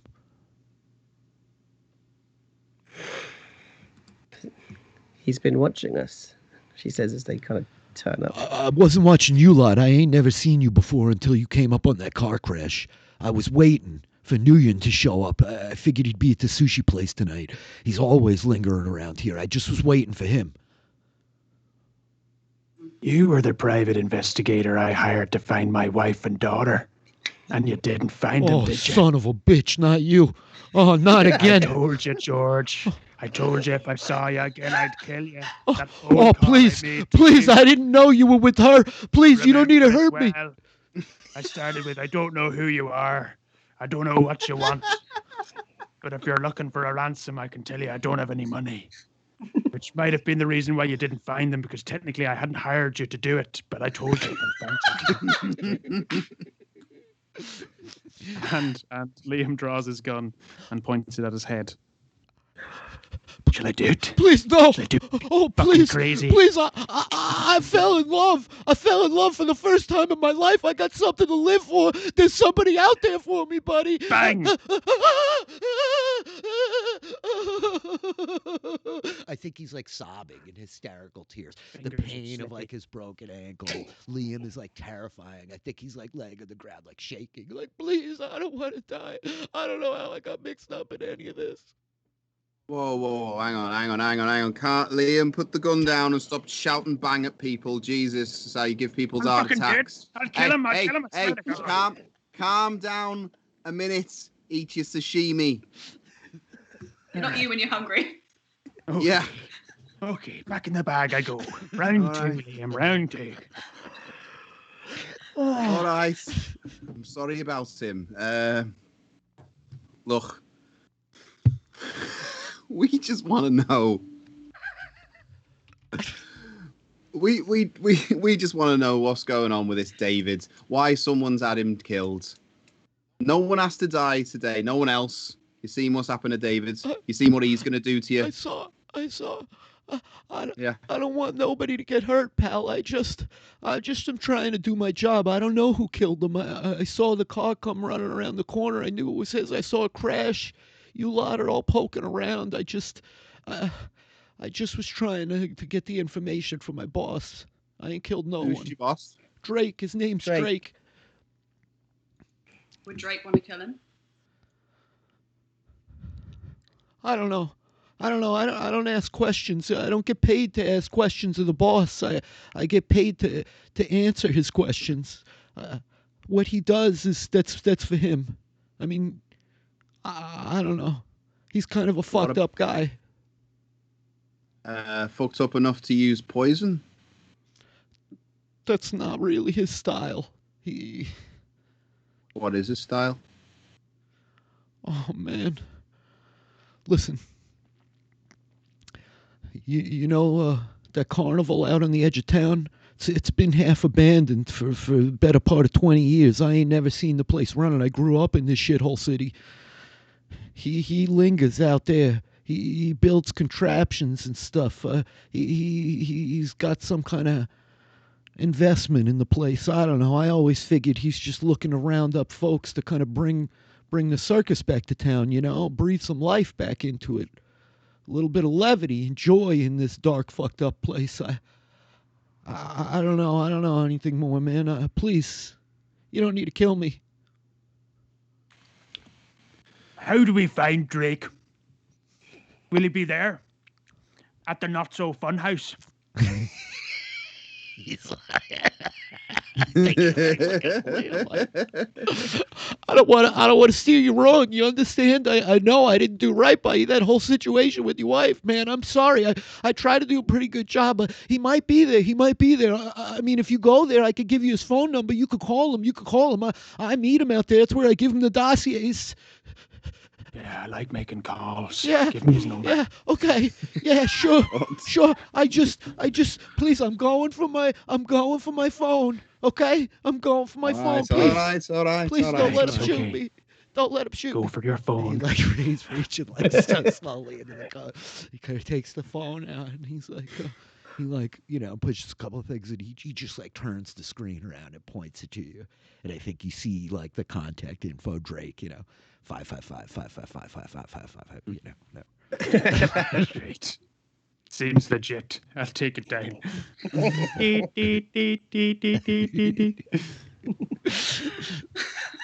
Now, you said Emma was like us. Is that right? Was I there for that? Hang on. I think you would have heard it. Sure, you could have heard it coming down the street. Yeah. And I think that he's just like, look, I saw you there. You were turning in the water, and there's that green giant over there, and I don't know what this guy does, but he's got a gun. That's fucking scary enough. And look, Emma's different, all right? She's like some of the others. Yeah, she's real strong. She's real good with an axe. An axe. Yeah. Is that all What you is- know? I don't know that much more. I mean, I've been watching them for a little bit. I gave Drake the information. She's powerful. She's good with hand weapons. Like I said, with an axe. I've seen her work, and she owns a construction company. I thought his interest in them was something to do with that carnival site. I think that he hired her for some kind of contract out there or something like that. It's hard for me to catch all the details. Okay. I mean, it's kind of your job, no? Well, it just takes time. It is. It is my job. I mean, didn't you hear this guy? Maybe I'm not that good at this job. I'm thinking I need to find I'm gonna look for a new line of work after tonight, pal. I'm gonna start driving a taxi or something. I don't know, man. Okay, Flicker's gonna kneel down to them with their own phone. Mhm. They go 9-1, and then he's gonna ask them, "Does Drake have a word for us, people like us?" He calls you rifts.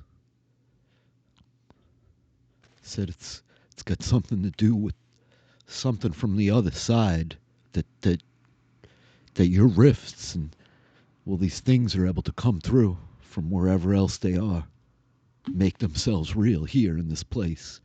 He's a little obsessed. She sort of hovers over the one for 911. Anyone? Can I shoot him? Oh, please, buddy, you don't need to shoot me. You don't need to shoot me. I made a promise. Then he's going to shoot me. Come on, let's. You're gonna shoot him.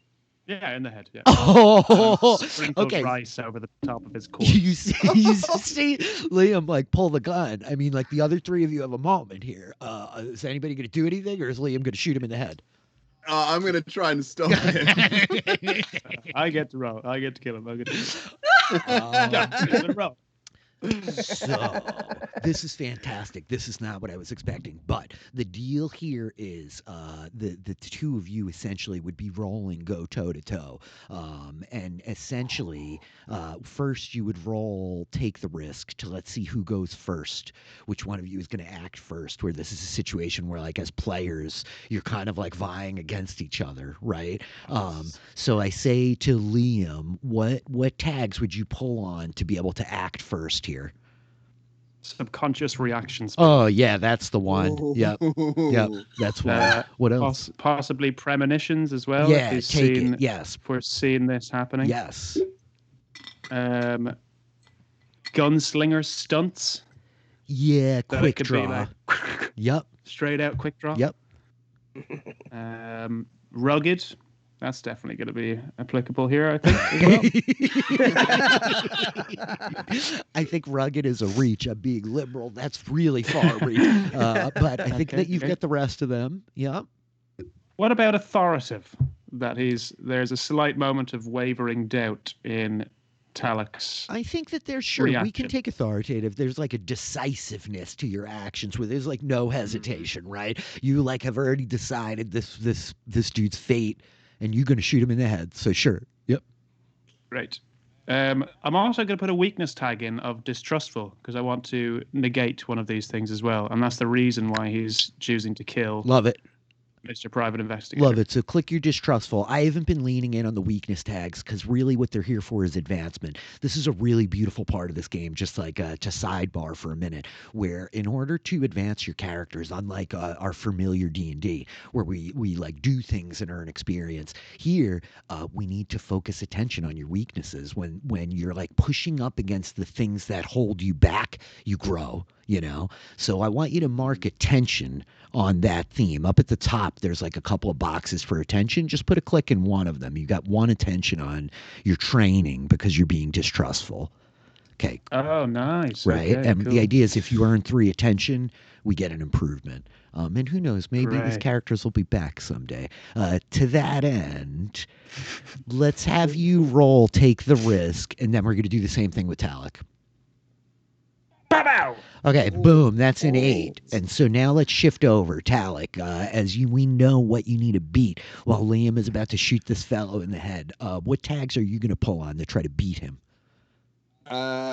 Okay, so I'm going to. So I think rather than try to outstrength him, I'm just gonna put my hands up and shoot like a jet of water directly into his eyes, like a really high-powered hose. Yeah. Yep. Or like a soda stream. So I'm gonna turn myself into water. Yep. Got it.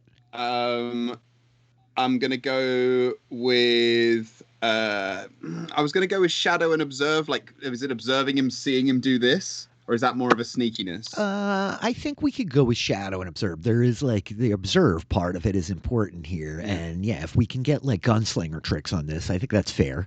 You've been watching him with that gun in his hand and the sushi in the other, And then good deep down inside. Yes, for sure. Yes, you're driven to be good here. Yes. I think that's all of them. I was going to go sticky fingers, but I guess that's only if I'm going to actually try and grab the gun. Yep. Yeah. Okay. So you're rolling with the power of 3, basically the same roll, and you're gonna, take the risk. Take the risk. 10. Bam, 10. Oh. So Talik, you blast Liam in the face with the water, able to act first. Now it's up to you two whether or not this escalates to you actually going toe to toe with one another. But you're able to act first as you blast Liam in the face. You have to hesitate for a moment, Liam, as you're ready to shoot the guy in the head, and your friend is kind of distracting you. Friend, associate, coworker. Yeah, I don't know at this stage. So do I get to move first from this? Yes, you're acting first. So I would like to. I'd imagine just my hands would have gone into water. What I want to do is I want to pull my hands back into or actually, if I've done it with one hand, use my other hand to tap the one and call on the phone. So we're now on the phone to an ambulance or at least the dispatch. Mm-hmm. Who are going to hear a gunshot if it goes off.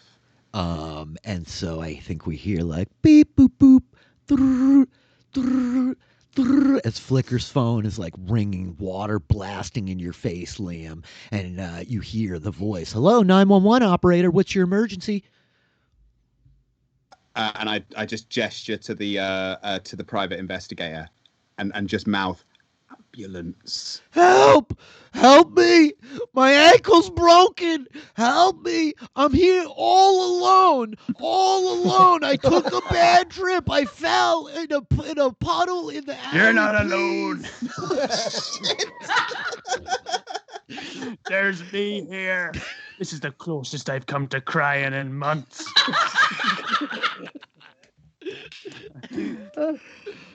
Oh my god! I think Flicker would then try and shut him up from this and sort of act before things happen. I think that's kind of something that essentially she wants to kind of try and close his mouth off. Which ones, Liam? You're trying to shut Liam up? Shut Liam up somehow. But I'm holding the phone, so I actually no, I don't do anything. I'm holding the phone. No. Let's crack on.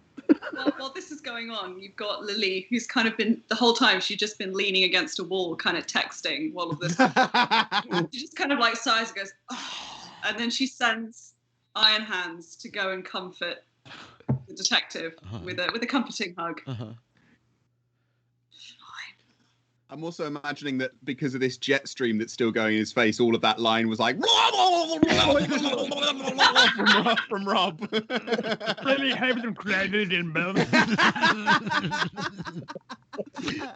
Do I still get to try and kill this guy, or is that now me not doing it anymore? I mean, you still want to try to kill him, then yes, absolutely. Then let's just circle back here for a second. So Talik, what I'm going to have you do is basically you're going to roll go toe-to-toe against Declan. Because he's going to try to shoot this guy. So we already went through, you acting first, you made the phone call. Declan, Liam, gives 0 fucks, is about to shoot the dude in the head. So you're going to roll toe-to-toe to see if you can, put a status on him to affect his roll. And then he's going to just roll to shoot the guy. Okay. Power of 3 still. If you're using those same tags, then yes, yeah, we're playing fast and loose here. Go for it. Make a roll of go toe to toe with that power of 3. Okay. 12. Oh. Okay, so I think that this is you able to you can choose 2 of these 3, right? Of your options here. So you manage to achieve your goal. Like, how would you do that, right? And then you could afflict him with like a status, and then Liam, like, what are you trying to do? As the water is like blasting in your face, and you want to shoot the guy, you're having a hell of a time, even like seeing. So I guess let me ask, like, what's your response here to inform what Tlatoc going to do? My response is, as someone who's good with a gun, Mm-hmm. I would roughly know that because I haven't moved and because the body hasn't moved, then where my hand position was is likely going to be close. Mm-hmm. It was going to be a clean shot before, but now it's going to be messy as hell. Okay. So Tlatoc, essentially, like, you see that, like, Liam, like, he can't see, he can't really like talk that well. The sushi rolls are all wet, so he's probably really pissed off now.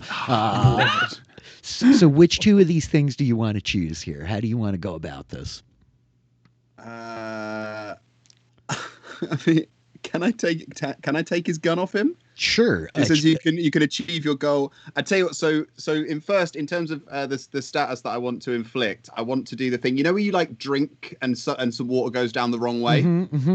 So I just, not enough to drown him. I just want a little bit, so he just starts coughing. So then his hands going like this. Got it.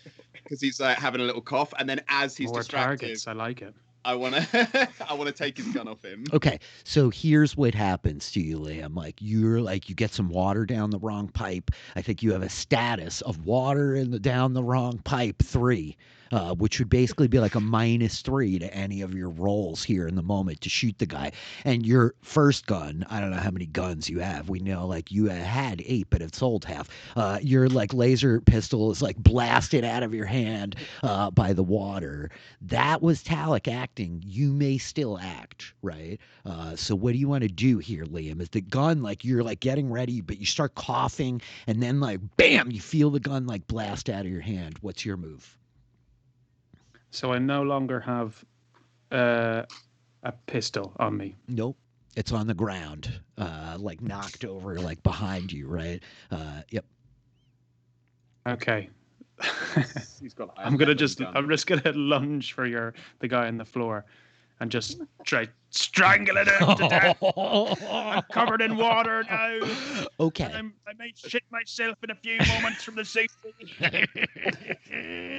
So, Liam, you're gonna like jump down on top of this guy and throttle him. And so, which tags do we have to apply to this? I don't think I have any. I'm just checking. Not like good shot, but I'm not shooting anything. That's true. Gunslinger stunts, possibly. Well, you don't have the gun anymore, so that's a problem. You know what I think does fit? Rugged. I think you're rugged. I think that, like, I think you're like, yes, I can deal with that. And a good judge of character as well. Yes. Let's go for rugged, and fuck it. I'm just gonna go from there. Okay. I'm happy with just. So here's the deal. Now we're gonna put a -3 because you have this like coughing. You're like choking. You jump down at the guy like coughing yourself. You're rolling with the power of -2. Go ahead and hit with all you've got is what you're rolling against this guy. Base. Because he's helpless. 5.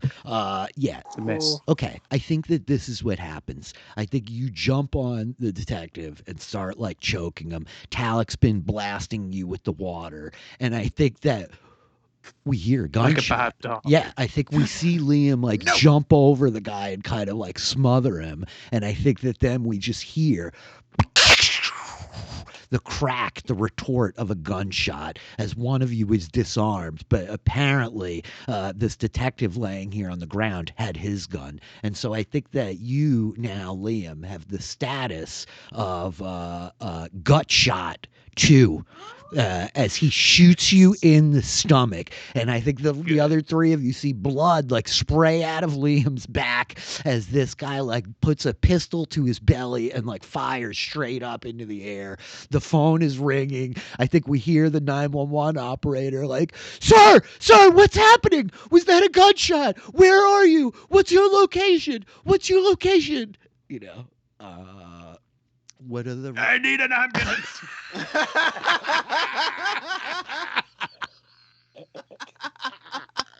Oh my God. This thing went very sideways. This all went very sideways. I'm alone. It's just me. Oh my God. Whew. Okay. Oh no. Okay.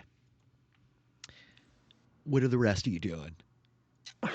This got very dynamic very quickly. Oh, God. Tlatoc, yep, you did your job. You stopped this man from getting shot, but he did just put a bullet in your friend's co-workers, associates' stomach. Flicker and Lilly, like, yup, you're standing here. Liam is shot. What would you all like to do? Like Flicker and Lilly, really, like you guys, one of you can take the spotlight here, right? Like we're moving the spotlight around. Tlatoc has acted, Declan, Liam has acted. So you two really have a moment if you want to like step in and act. All right, I'm gonna try something crazy. I I want to we're reverse there. time. Yeah.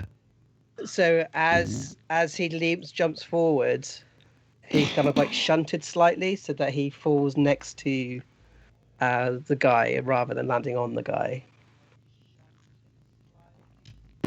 Yeah.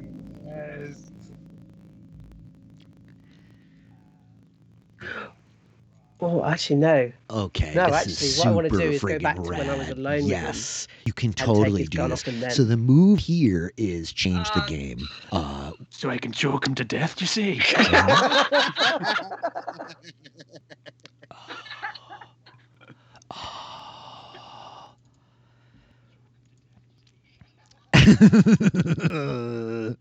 Okay, so Flicker, you're seeing all of... I think that, like, this is one of these things where, like, the camera shifts to Flicker's point of view, and I think everything slows to a crawl as we're perceiving through her senses, which are sort of, like, unmoored in space and time. And you're gonna, like, snap back I think and super try to take the speed, gun. act before it So happens. Flicker, what tags do you have Good to draw catch-up, on to pull this off? I think, on this one. Do you reckon? Yeah. Mhm. Oh, yes. Even more space-time stuff. Nope. I've used that. Mm-hmm. Nope. Yes. Think Yes. that might be it. Flashes of what was here before? No. Flashes of other spaces? No. Perfect spatial sense.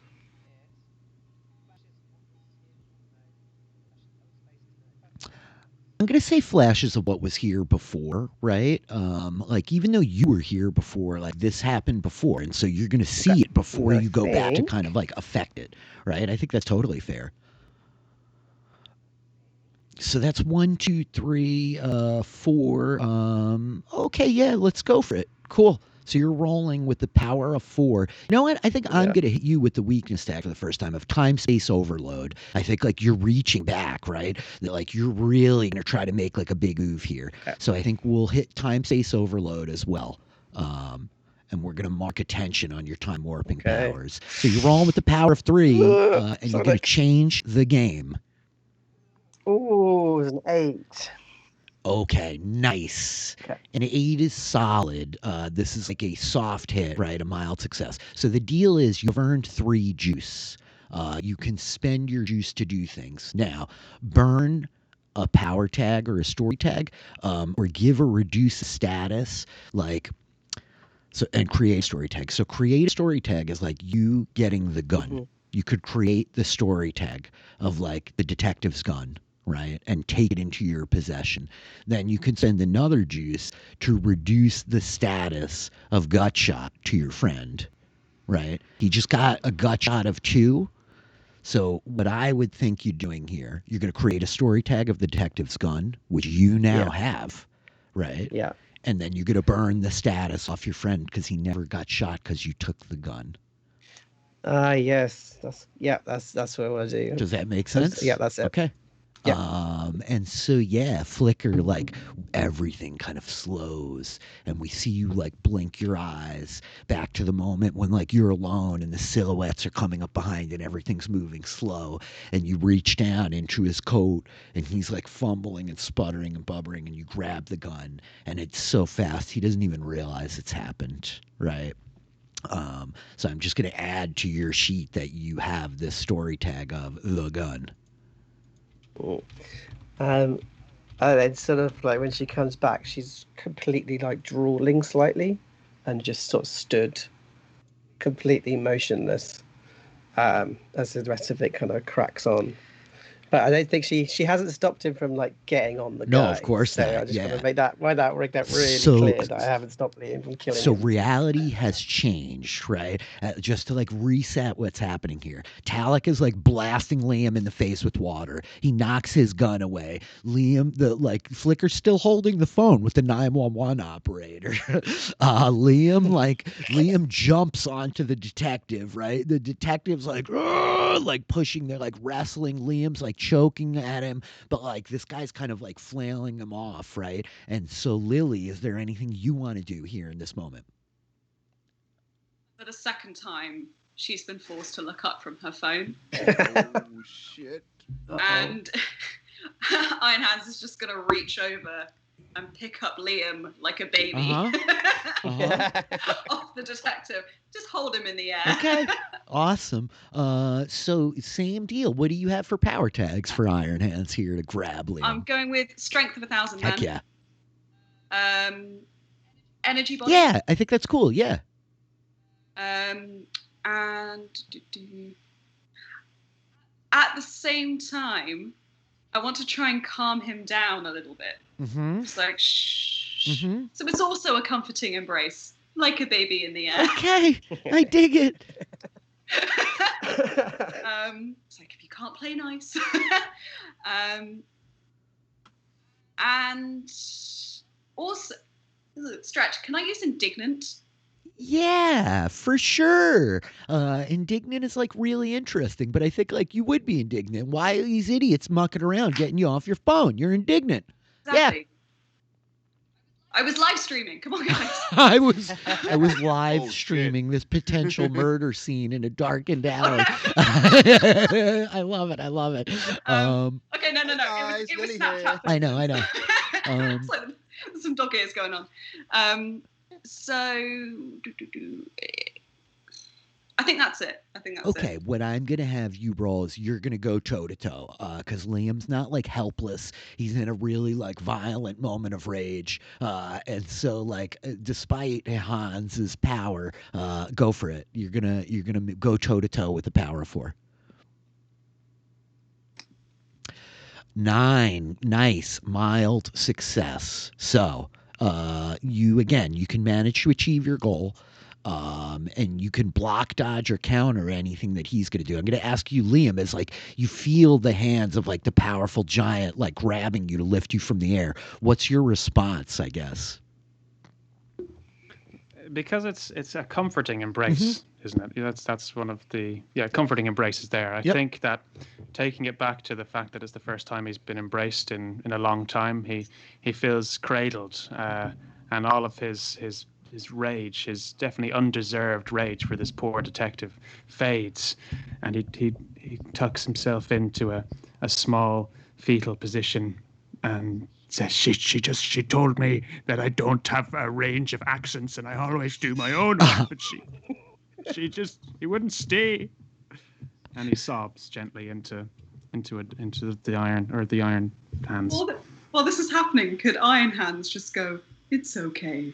Don't listen to the haters. Shh. You have talent. It's okay. Absolutely. You're underappreciated in your time. I should be in telemarketing. You should. Absolutely, you can. So I think that what's happening here is you've managed to achieve your goal, which is to pull Declan off. And I think potentially you've given him a status of encouraged. You know, that's probably what it sounds like, or something thereabouts, as like or like calmed, maybe. You know. And the whole time I can think Lily's just watching this, just like, these guys are weird. Yeah, all the Snapchat filters. That's too good. So Right. Well, sorry about that. Emma and Ellie's, should we go there? I mean, this is I just think you can go. weird. So I think we should run. This guy, he'll be fine. He was talking. Yeah, let's go. Yeah, he's got a phone. He can get himself an ambulance. So are we going to Emma and Ellie's, or are we going to this fun fair? I think I've got the detective on the ground, I think, is just like babbling. He's like, please listen, I didn't mean to get involved in all of this. I didn't mean to drag you people into trouble. I'll stay out of your hair. You'll never see me again. I won't say nothing to nobody. Thank you for calling the ambulance. Thank you for saving me from this guy over here. Please, I'm sorry. Yeah, I think we should go to the fun fair. I think if this guy's got he's got an interest in rifts, was it? Yeah, that's what he calls you all. Yeah, he wants to make some sort of freak show at the fun fair. That's Some right, rifts. yeah. That might be it. It's probably something like that. Like I said, I don't ask too many questions about him. I just answer his questions. Yeah, let's go lighten the mood a bit. Yeah. Just Maybe get some food on the way. I'm begging you, please don't tell him I sent you. I don't need another maniac looking for my head. It's all right, mate. It's all right. We won't say anything. You've done a good job. You've survived. Yeah, have some sushi. And he just takes the bag off as well. He's like, thank you. Yeah, I'll remember it forever. I'm real grateful that for this shattered ankle that you left me here. I'm sure it's gonna heal right up just in time. No problem. Remember, we weren't here. No, nobody was here. I took a bad tumble. Yeah, All right. After getting some sushi. Yeah, that's right. Tip the waitresses. Let's go.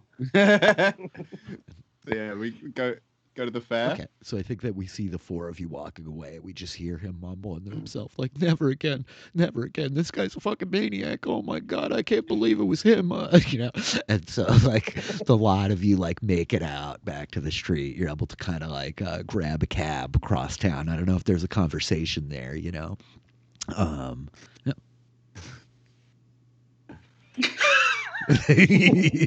I wonder if it's one of those ones where we're literally all just sort of like tersely just on our phones, just not really knowing the first person to sort of speak.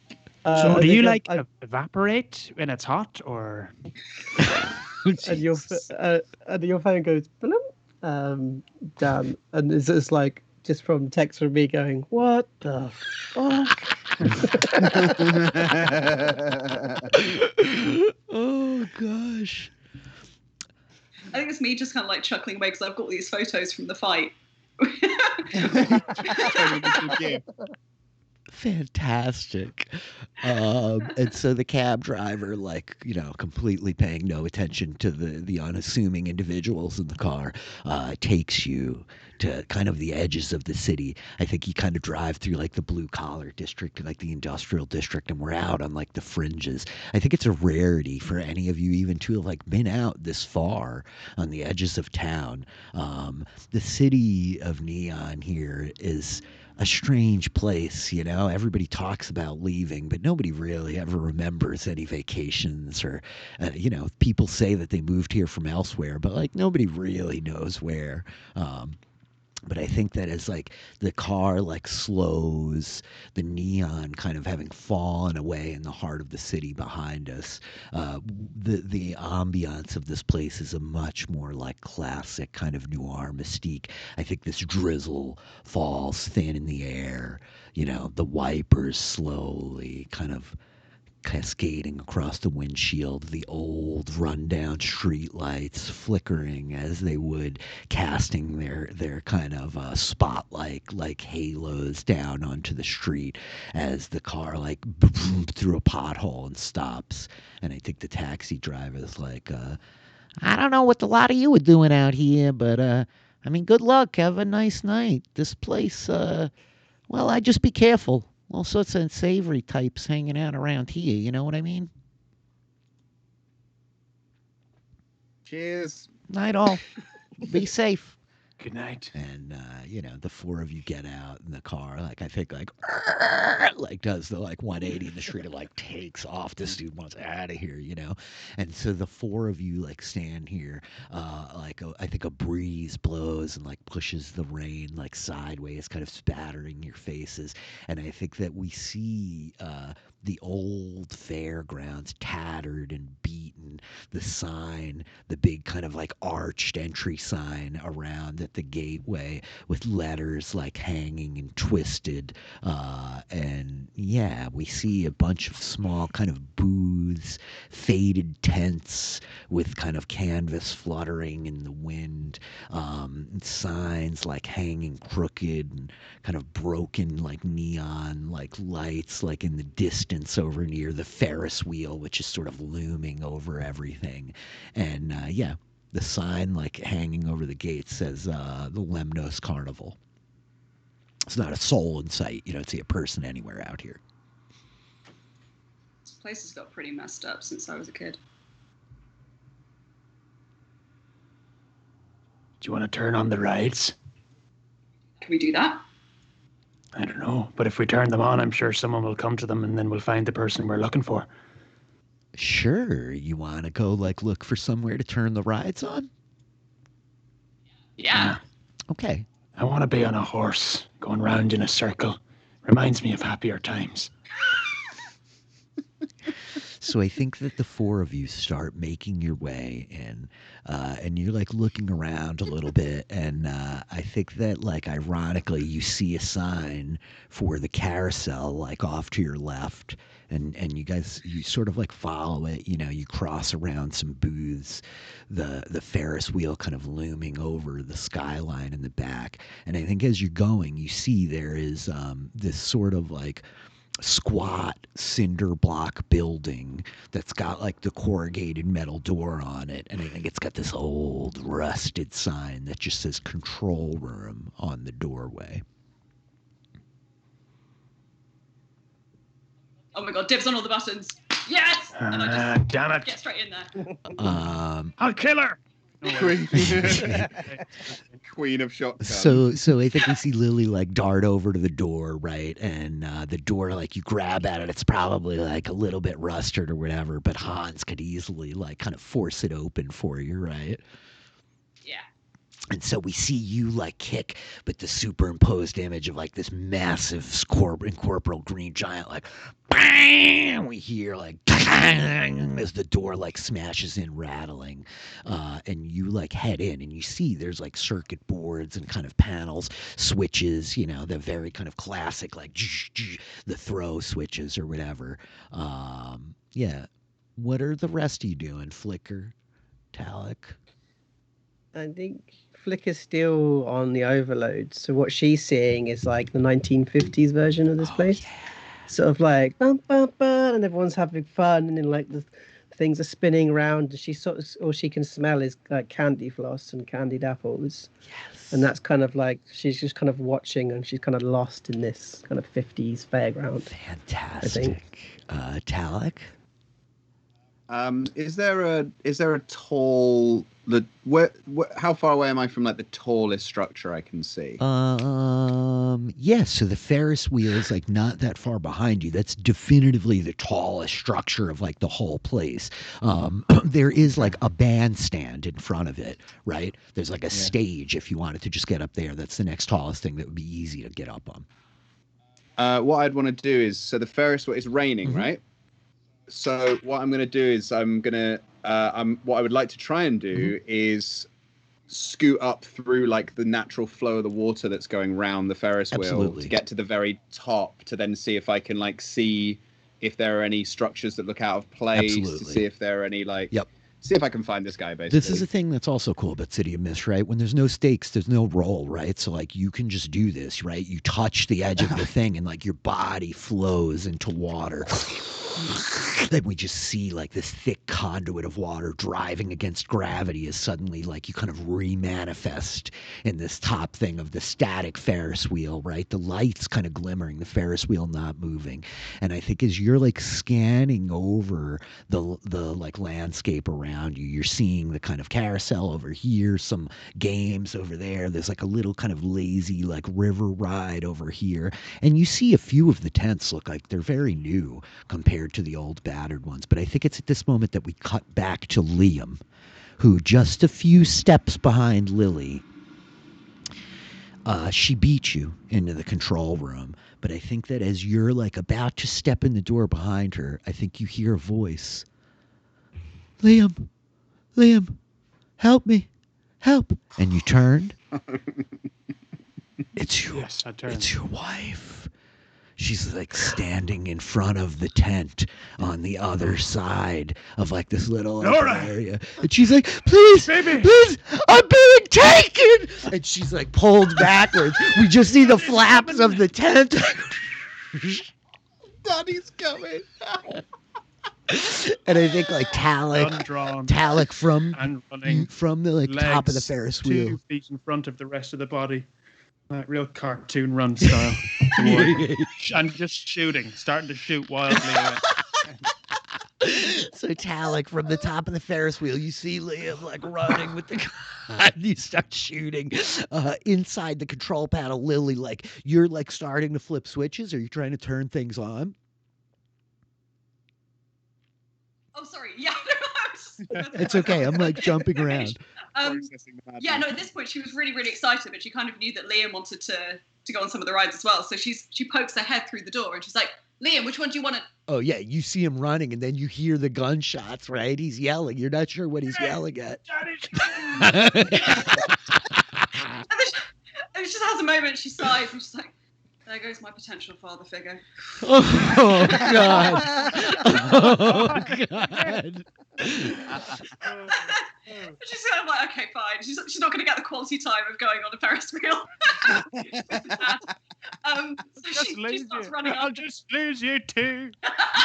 So you're gonna like take off running after him. Meanwhile, Flicker, you're like looking around at like this image of the past. You're kind of like entranced by what once was here, right? The lights, the sound, the candy, the children, the joy, right? And so I don't know, like if this gunshot kind of like permeates this sort of trance that you're in. But what's up with you? What's happening there? Yeah, it's like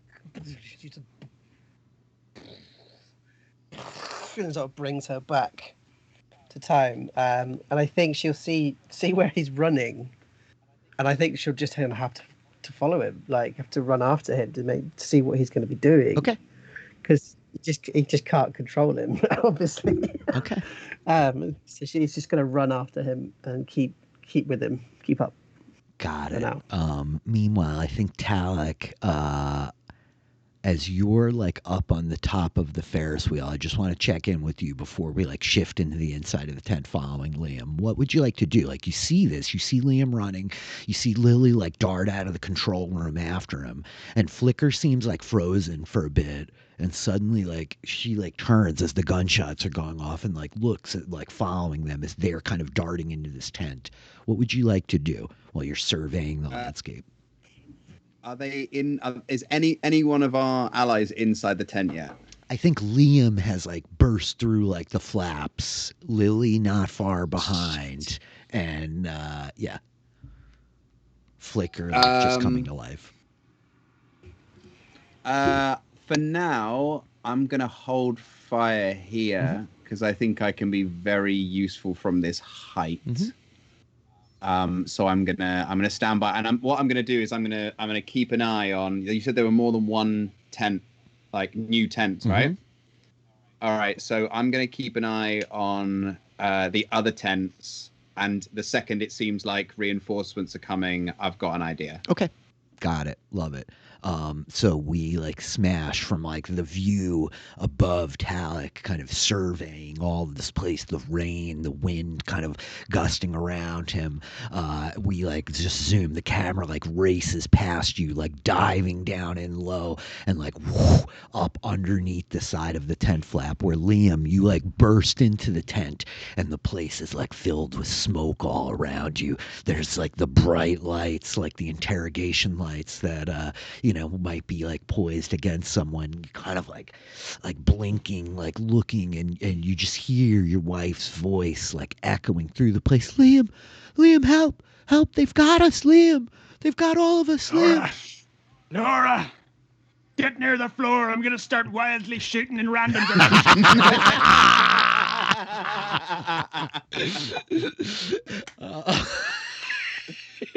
Oh my god, so good. And so like we see you like reload the gun real quickly, and then you start wildly shooting in random directions. Yeah, I think so. Yeah. I think narratively, it's nice if Liam ends up killing his wife and daughter in the process. It would be it's tragic. Would be fairly dramatic, right? And I think that like boom, boom, boom, there's like gunshots are going off, and there's just this weight around you, like somebody almost is like mocking you, right? Like to have been like driven to this point. How long have you been looking for your wife and your daughter? How many times have you been through this cycle before? And here they are right in front of you, right? Like at your fingertips, but like beyond sight, beyond your perception, the gun like firing. And I think, yeah, you hear like the scream of like, ah! Of like your daughter's voice as like one of the gunshots goes off, and you feel like the weight of like, oh my God, did I just shoot my daughter? We like smash back. Lily, what are you doing? I think I've caught up to him. Yeah. At this point, I've come in. You've like come into the up, tent flaps. You see the like smoke and the light. You're like blinking, and you can see like the silhouette of him in front, like firing, boom, boom, boom, shooting into the smoke blindly. I think, yeah, I'm gonna dive, duck down, just, and I can't see anything like either way, and then I'm just gonna leap forward and rugby tackle Liam to the ground. Excellent. I'm just going to check with Flicker before we have you roll. Flicker, what are you doing? I was going to just kind of try and see through the smoke, which obviously could see that, look for the silhouettes and look at who is actually in this room. Okay, so check it out. Lily, I'm going to let you hit with all you've got, as Liam is like a single-minded focus and determination of finding his taken wife and daughter. And so, yeah, you may figure out what your power tags are to hit with all you've got to tackle him to the ground. Yeah. Okay, I'm going to use basic self-defense. Yep. I can't click it. Woo. I got you. I can back you up here if needed. Oh, thank you. Problem. Then I'm going to use strength of 1,000 men. And comforting embrace. Okay. Yeah. Okay. Again, comforting embrace. Like touch or tenderness. Got it. So go for it. Hit with all you've got with the power of 3.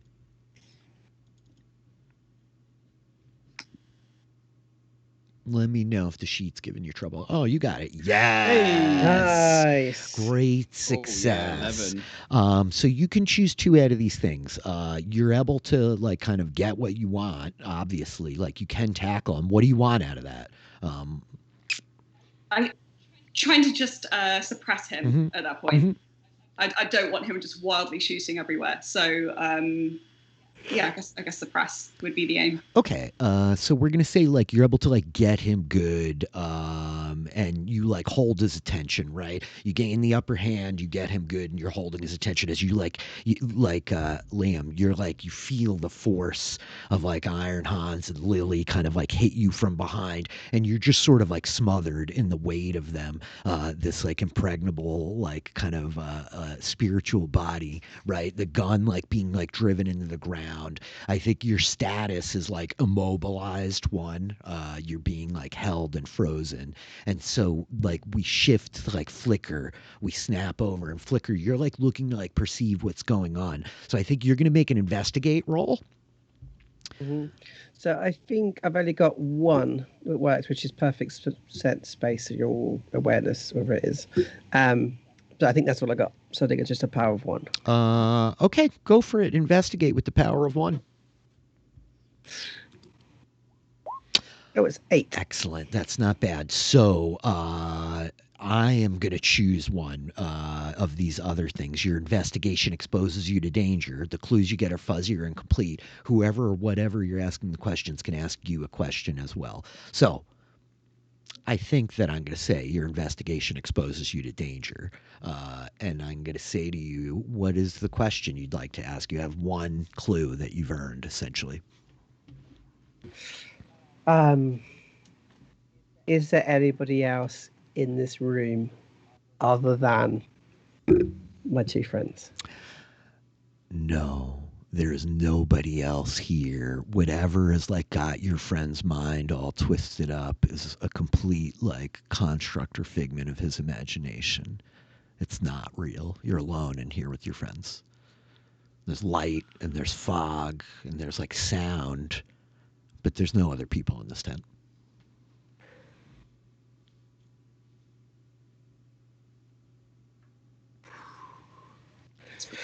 Meanwhile, Tlatoc, as you stand wreathed in rain and wind kind of gusting your coat about, looking ominously over the site of this carnival, I think that you see this figure wearing kind of a pea green bowler hat with a cane emerge from one of the new tents.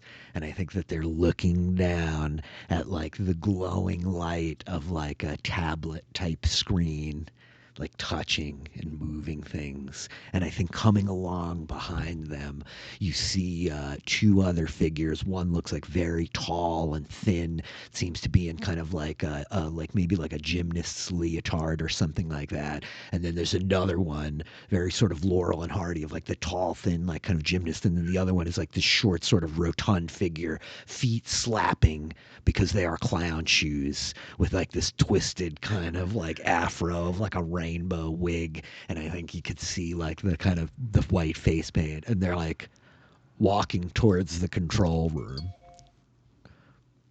They're walking towards the control room. Are they clear of the tent? Yeah, they're like out in the open now, fully exposed as they're heading towards that control room. Okay, cool. So what I want to do is I want to wait until they get into the control room, and then I want to hit that corrugated iron with lightning. Okay. That's such a good laugh. Okay. Okay. Now, yeah, I just want to like it's all made of metal in there. It's all and hopefully what I'd love to do if I roll high enough is I would love to hit it with lightning, possibly disable or stun them, but also provide enough juice so that all of the fairground rides start to work. Okay, got it. So you get like Got it. I think this is probably also going to be a hit with all you've got kind of roll. I think that we see the 3 of them walking there, and we see this figure with like the hat and the cane and like the tablet like head into the door of the control room, and the gymnast type like follows them in, but the clown like kind of turns and is walking towards the tent where your friends are. So you want to like hit the building with lightning now while 2 of them are in there? You get 2 out of 3 in there. Yeah, so I also want to know what Rain of Knives is, because like that almost seems like it would be like a pretty I wonder if there's because I've got Call the Storm and I've got Rain of Knives, so I'm wondering if I can do something that's going to hit them all. My original idea was to use a Rain of Knives to like cut all the ropes on the tent and like collapse it, but I think an electrical storm on these 2 would be take out 2 of them. I think you could potentially, if you roll well enough, you can hit all of them. It's going to come down to the roll. But I think that the Rain of Knives is like a cutting rain, you know, this like, this, it's not, I mean, maybe it is literally knives. It's for you to tell me. But I think it's like that, like, you know, kind of almost like frozen, icy, like shards of like vicious biting kind of rain. So yeah, you could try to hit all of them. You want to bury him in a rain of knives while you also smash the building with lightning? Yeah, that sounds like great. Fuck yeah. No, do you know what? I think I won't. I think I'll. No, I'm gonna. Yeah, let's bring an ice storm down. Fuck it. Okay, Thunder and I'm ice. gonna now bring up a thing that we haven't talked about all game, because like there's a lot of like kind of nuance to this. We're playing with like really like this is like the basics, right? After a couple of hours, we got it. Like power tags, weakness tags. There are flashbacks. We could do a bunch of stuff, but one of the things that you can do, you got two big options here. If you want to be like, this is gonna fucking work, you may burn a tag. What that means is you disable it for the rest of the story, which is 12:30, so that's not going to be that much more story. And that effectively grants you the success of having rolled 10 plus 3. It's like you burn the tag out for the rest of the game, but like you roll a 13 and like get what you want. Alternatively, there is one more like kind of increased tier of insanity from that. And that is the move called Stop Holding Back. And when we stop holding back, that's the moment where you let your mythos fully manifest itself in the reality that we are existing in right here. And the like storm god that is you comes like fully into the world and can like irrevocably change everything. So the question is like, how hard do you want to go, you know? So fucking hard, Dan.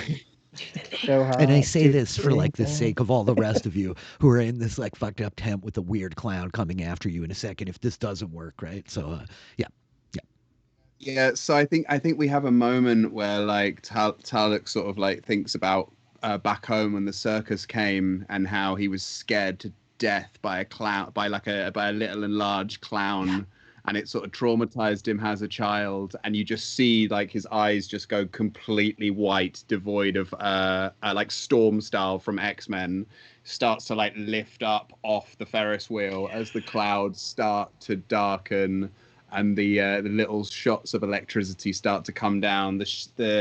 The rain starts to come almost like a 45-degree angle into the eyes of the people into the eyes of the clown advancing into the tent, and then just from there just brings his arms down and gives it all he's fucking got. Let's go. boom. So you want to stop holding back is what you're saying. You're just gonna pop off. Stop holding back. That's the one. Oh, We've been taking it easy up until this point, apparently. we kind of have, yeah. There's like a lot of craziness. I mean, like it's mostly been you guys beating on Liam, so I didn't want to tell you could do all this stuff to him because we needed him to survive. I could have killed that private detective. I could have used it all, man. I know, it's true. So Tlatoc, essentially what you're going to do here is, this is an interesting thing. You have 2 logos cards and 2 mythos cards, so you're going to roll 2d6 plus 2, and this is going to be a significant like event here, where the things you want to effectively achieve are like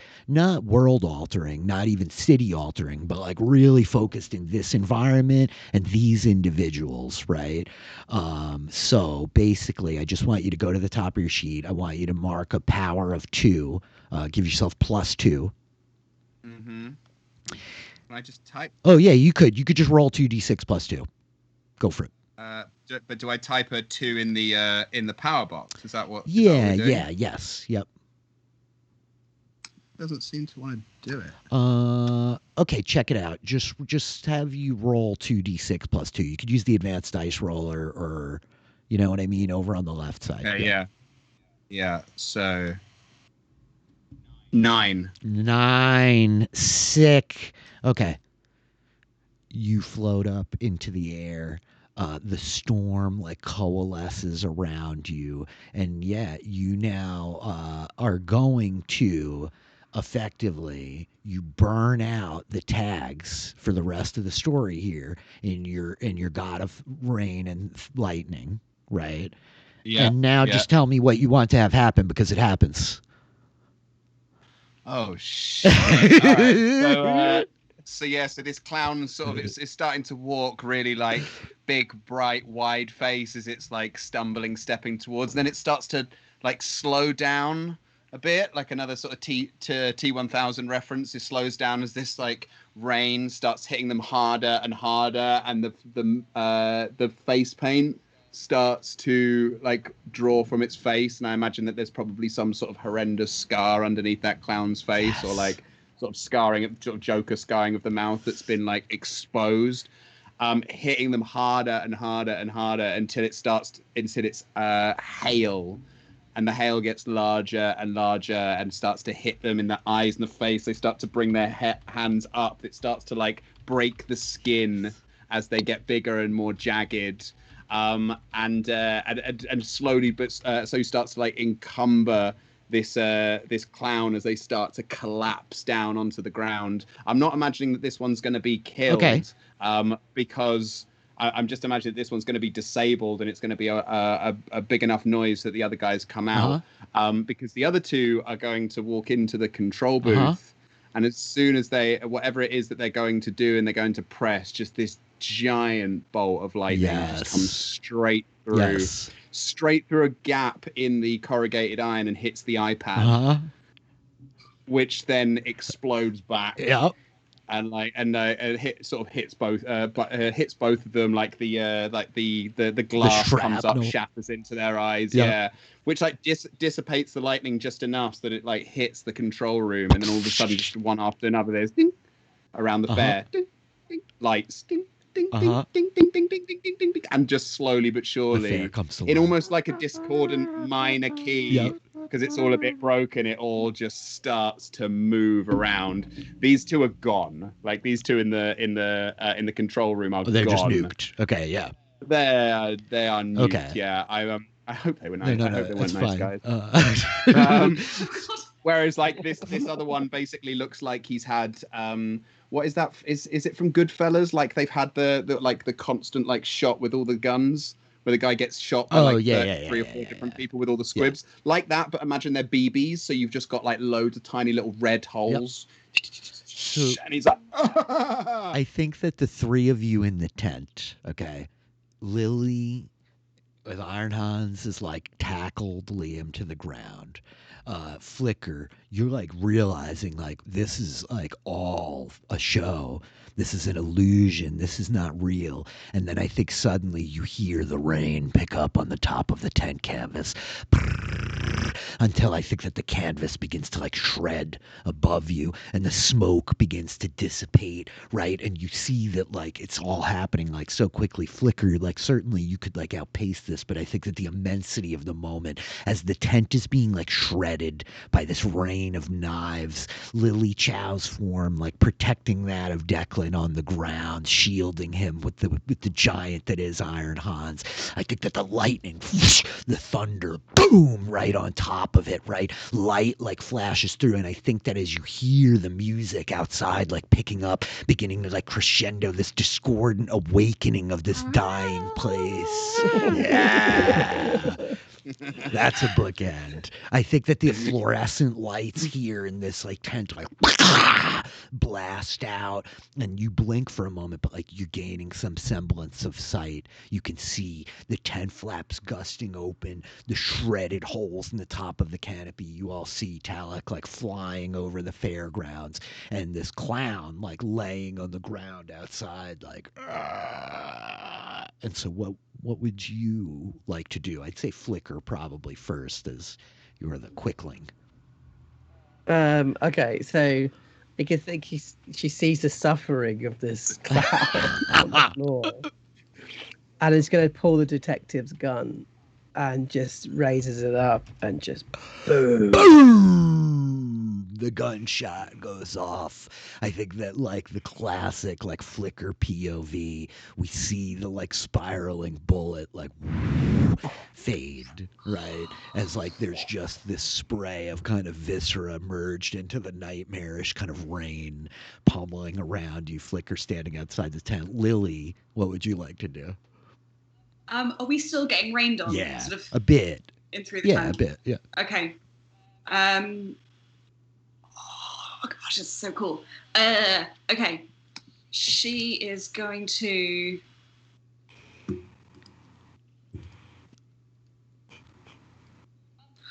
Basically, she's going to transform the environment. Oh yeah. And she's going to get rid of all of the mist. Wow. we need some clarity. Okay, sick. I think that Hans is able to like conjure the arcane powers, Lilly like guiding him, and I think that the like kind of fog and the mist like pushes to like the edges of everyone's kind of peripheral. I think as you look to each other, you can see you see Flicker like flickering. Tlatoc obviously is like gone full like terrifying god mode, flying up in the air.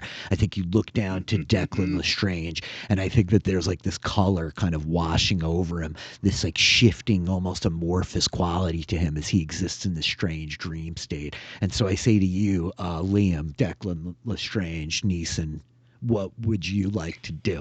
As Lilly has like stepped up off of you, and now here you are with like your gun. This like area is cleared. The lingering cry of like your daughter's pain in the recess of your mind, but there are no bodies here. Your wife's not here. Your daughter's not here. So he wipes a tear from his face, and he looks at Lilly and he just goes, "There came a point when the voice coaches just stopped trying." Oh my god, dude. Is that a clown?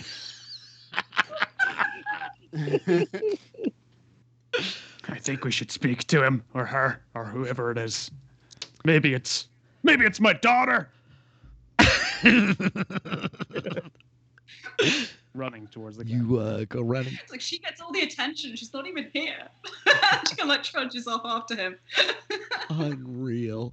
I think that you know, you're trudging off. I think Flicker like standing there, the gun in her hand. Tlatoc, like you see your friends like emerge from the tent. You see all of this play out. You see Flicker like end the clown suffering. You see like Liam Declan come like running out towards the clown. You see Lilly trudging afterwards. Tlatoc, what do you want to do here?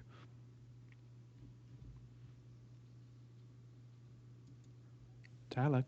Oh, sorry. I zoned out for a No second. problem. I'm being hypnotic. No, I was just I can saying, hear no word of a lie.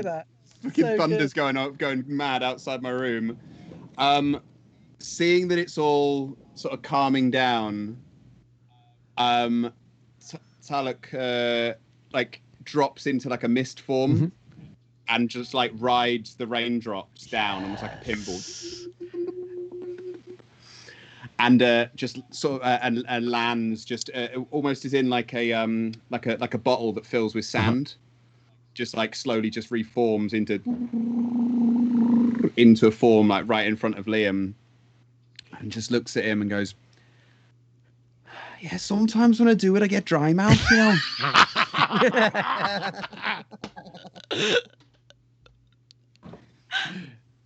Finally, you got to shoot someone then.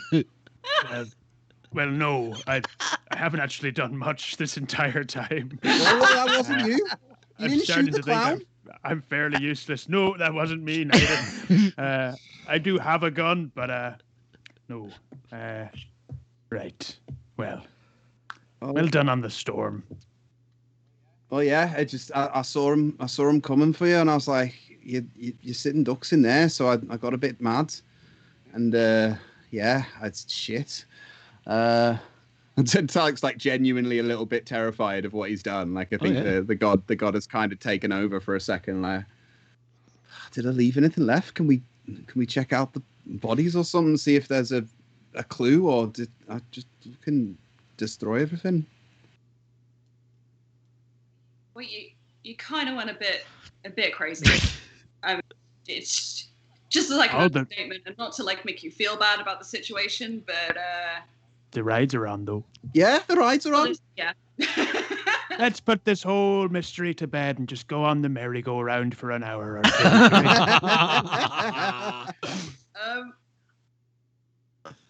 I think Lilly wants to investigate some of the bodies. Okay. Is the person with the bowler hat anywhere nearby? They're in the control room, but I think that the door has been like blasted open, and I think that like from where you are standing, you're kind of like right across from the doors where like Declan was drawn in. You see the like silhouettes of these two bodies sprawled out on the ground. The bowler hat probably like blowing in the wind just outside the door. So yeah, you could go check him out. I noticed the bowler hat. I'm like, okay, that's interesting kind of item. But she's going to head up to towards the bodies, and Einhand still has that image of the fingerprints that he found in the car. So he's going to try and match up the fingerprints to these clowns on the ground. I think he shows you the fingerprints on the hand, and like you lift the hand up of this figure in the bowler hat, and like it's very immediately clear this was not the killer, but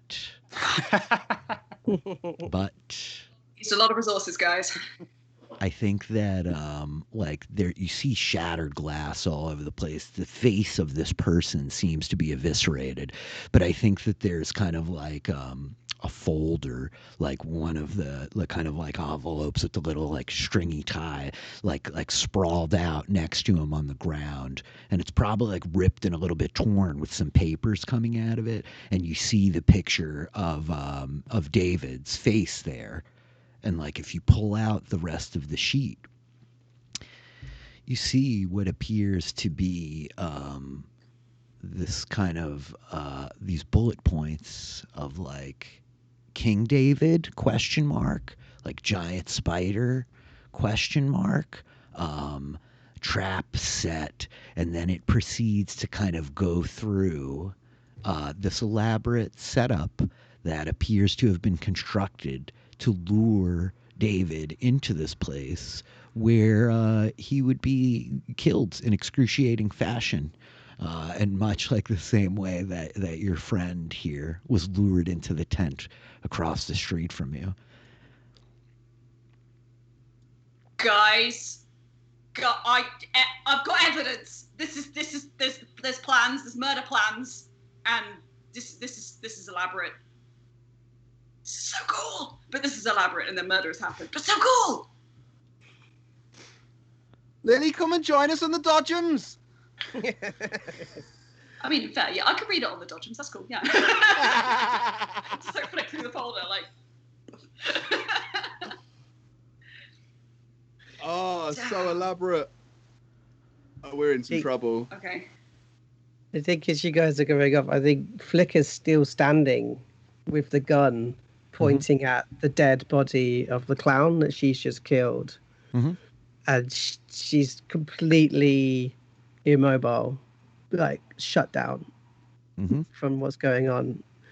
I think she's still watching the bullet move, actually. Oh, wild. I think that's what she's still doing. So Flicker in like this strange kind of comatose state.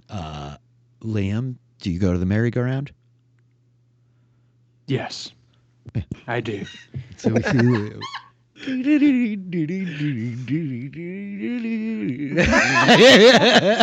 The They whisper into the ear of the plastic horse, please don't leave me. I feel like that's the stinger, right? Like smash to credits right there, Liam. Please don't leave me. Fade to black. Yay! Huzzah! I hope that was fun for you guys. You know, that was a great time. Rich, that was amazing, man. Like, so good. That's pretty fun. I don't think I That was did any of wild. the things I was supposed to do as Declan Lestrange. Oh, you did all the things you were supposed to do as Rob, though. So thank you for I that. did, and I did that Liam was- Neeson proud as well. I think that was the Yes. closest adaptation possible. That was extraordinary. I think that like there are some dangling participles just for your own sakes of and that of the delightful audience that's hanging out with us all this time. I think that like the post-credit scene are like the images of the kind of files that Lilly extracted from this Drake figure. That Drake apparently was some kind of like psychotic like mechanic that felt that he could disassemble the rifts in order to understand them. And so he was setting a series of elaborate traps to lure all these people here individually, including David and Emma, who was Paul Bunyan, this enormous like giant of woman whose corpse probably is unearthed from the pounding scissor rain because she is buried out here and already dead. And she did. In fact, you guys were hot on the trail, poison poor David, early on in the night because like, stop creeping on my girlfriend, you sick stalker. But then she ended up getting dragged over here and killed. And there's a whole bunch of other little things that we didn't even like get to or touch upon. I think that the five of us could run this again and it would be entirely different. There was a lot of stuff that we didn't touch, but that was delightful. Good. Yep. And well done, you man. That was awesome. Yeah, thank you so much. Loved every second of that. That was so good. It's a cool game, right? It's pretty neat. It's great. Yeah, there's like, Yeah, there's man. a lot of You don't get so bogged down in just all of the technicalities of it. You can kind of just jump in, and it's nice having that option when it's rules light. So cool. I'm like a huge fan of like, Dungeons and Dragons is my first love, always will be. It like brought me to tabletop role-playing games. I've been playing D&D for 31 years now, and it's a delight to be able to like have that as kind of a vehicle to connect with other people, right? Like the relationships are where it's at the end of the day. But I'm really into like a lot of the games that exist in the indie space. I know the first time Joe and I talked, we kind of related and connected on a lot of that. And there's a lot of great games out there based on Apocalypse World. This very simple 2d6. 6 or lower is a fail. 7 to 9 is like a mild success. 10 plus is a big win. So the City of Mist rules, they get a little more complicated than a lot of other Apocalypse World games. There's stuff we didn't touch on. Like normally at the end of the session, we go around and we geek out to the credits. That's officially a move that we all make together at the end of the session, where we talk about how your characters grew, who you bonded with, who pissed you off, and you earn kind of help and harm points with each other, and the crew evolves, and like this whole idea of playing to your weaknesses is kind of advancement, right? But it was a delight. Like you all threw yourselves into it, and I kind of didn't want to drown us in the rules and the math of it, and tried to like keep us flowing and just keep the narrative going, right? But that was wild. You all were really like cracking me up. Delightful. Thank you. Yeah. Guys, it's hailing outside my house. I hear it. Look, what did you do, Tlatoc? What did you do? Sorry, I didn't want to take that away from you, Rich, but that terrified me a little bit. It's genuinely hail and storm and lightning. No, but thank you so much, man. Like, that was really, really good fun. Cool. It was so amazing to be able to play a game with you after like watching you for so long. Thank you so much for opening the first live session of 7 Days of Sabotage. Yep.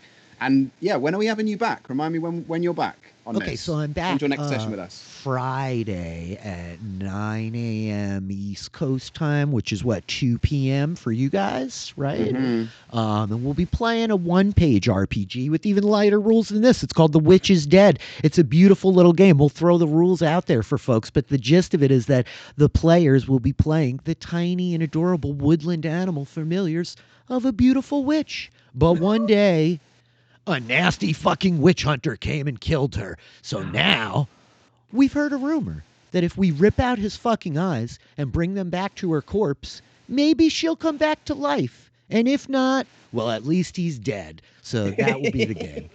We're going to get together. We're going to roll randomly to see what kind of animal you're playing, what kind of magic spell the witch gave you, and we're going to crack at it. And I have a friend of mine from the post-show recaps that's going to be coming to join us here and play with us, and I'm really excited about it.